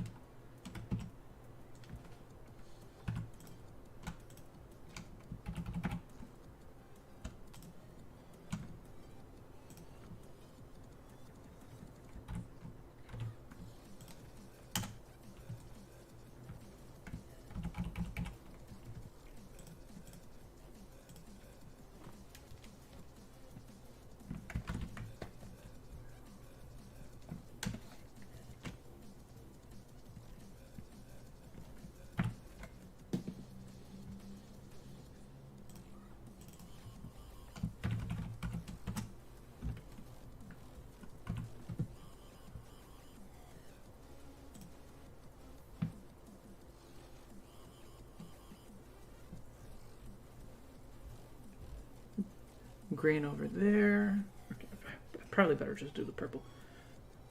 Purple. Right arm, left leg. Okay. Purple. Purple. Purple. Purple. Purple. Purple. Purple.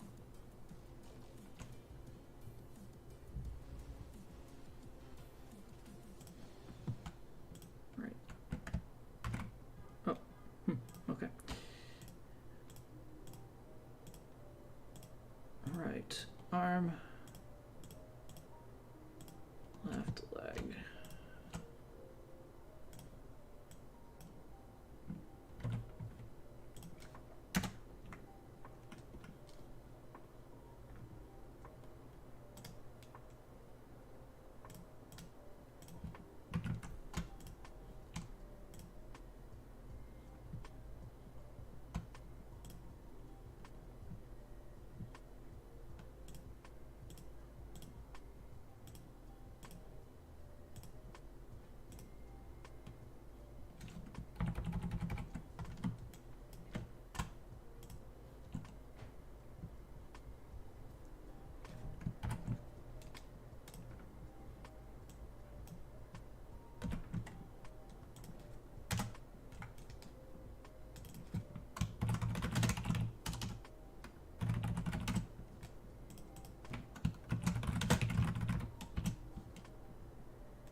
Okay, that's good.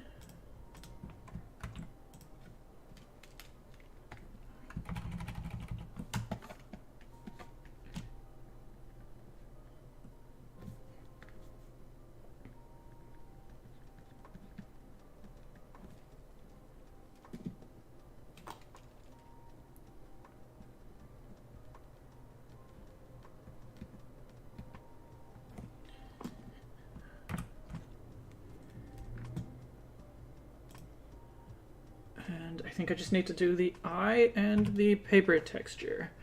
I really like the implementation of more than one color palette. I feel like OG Mewtwo definitely suffers from that Gen 1-ism of like 2 to 3 colors at most. Yeah, I mean, it totally makes sense, right? Because in Gen 1, it was only one, like the sprites only had one color to work with. So it makes sense that they would be fairly simple in color. And so the official art often has more colors than you would see in the games. But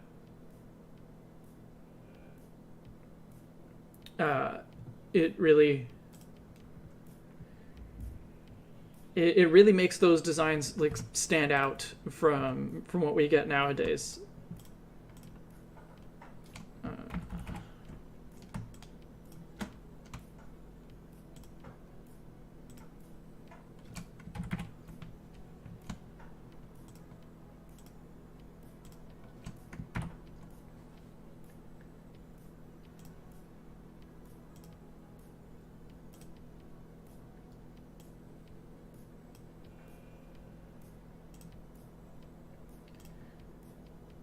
I think the eyes are going to be too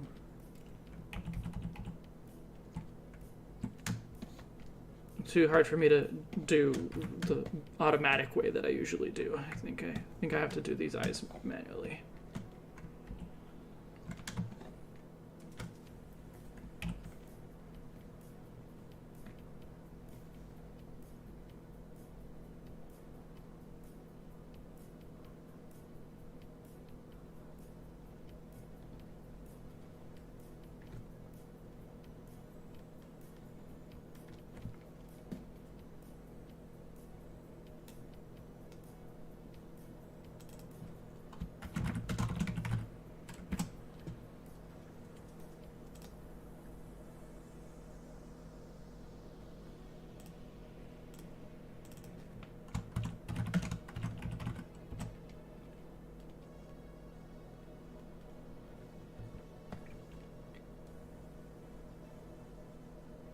It is not going to have purple eyes. Just a placeholder. It's going to be white. I just have to be able to see what I'm doing first.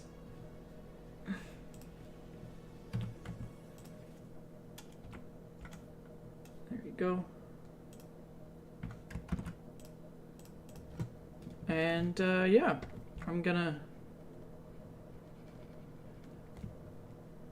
leave it at this.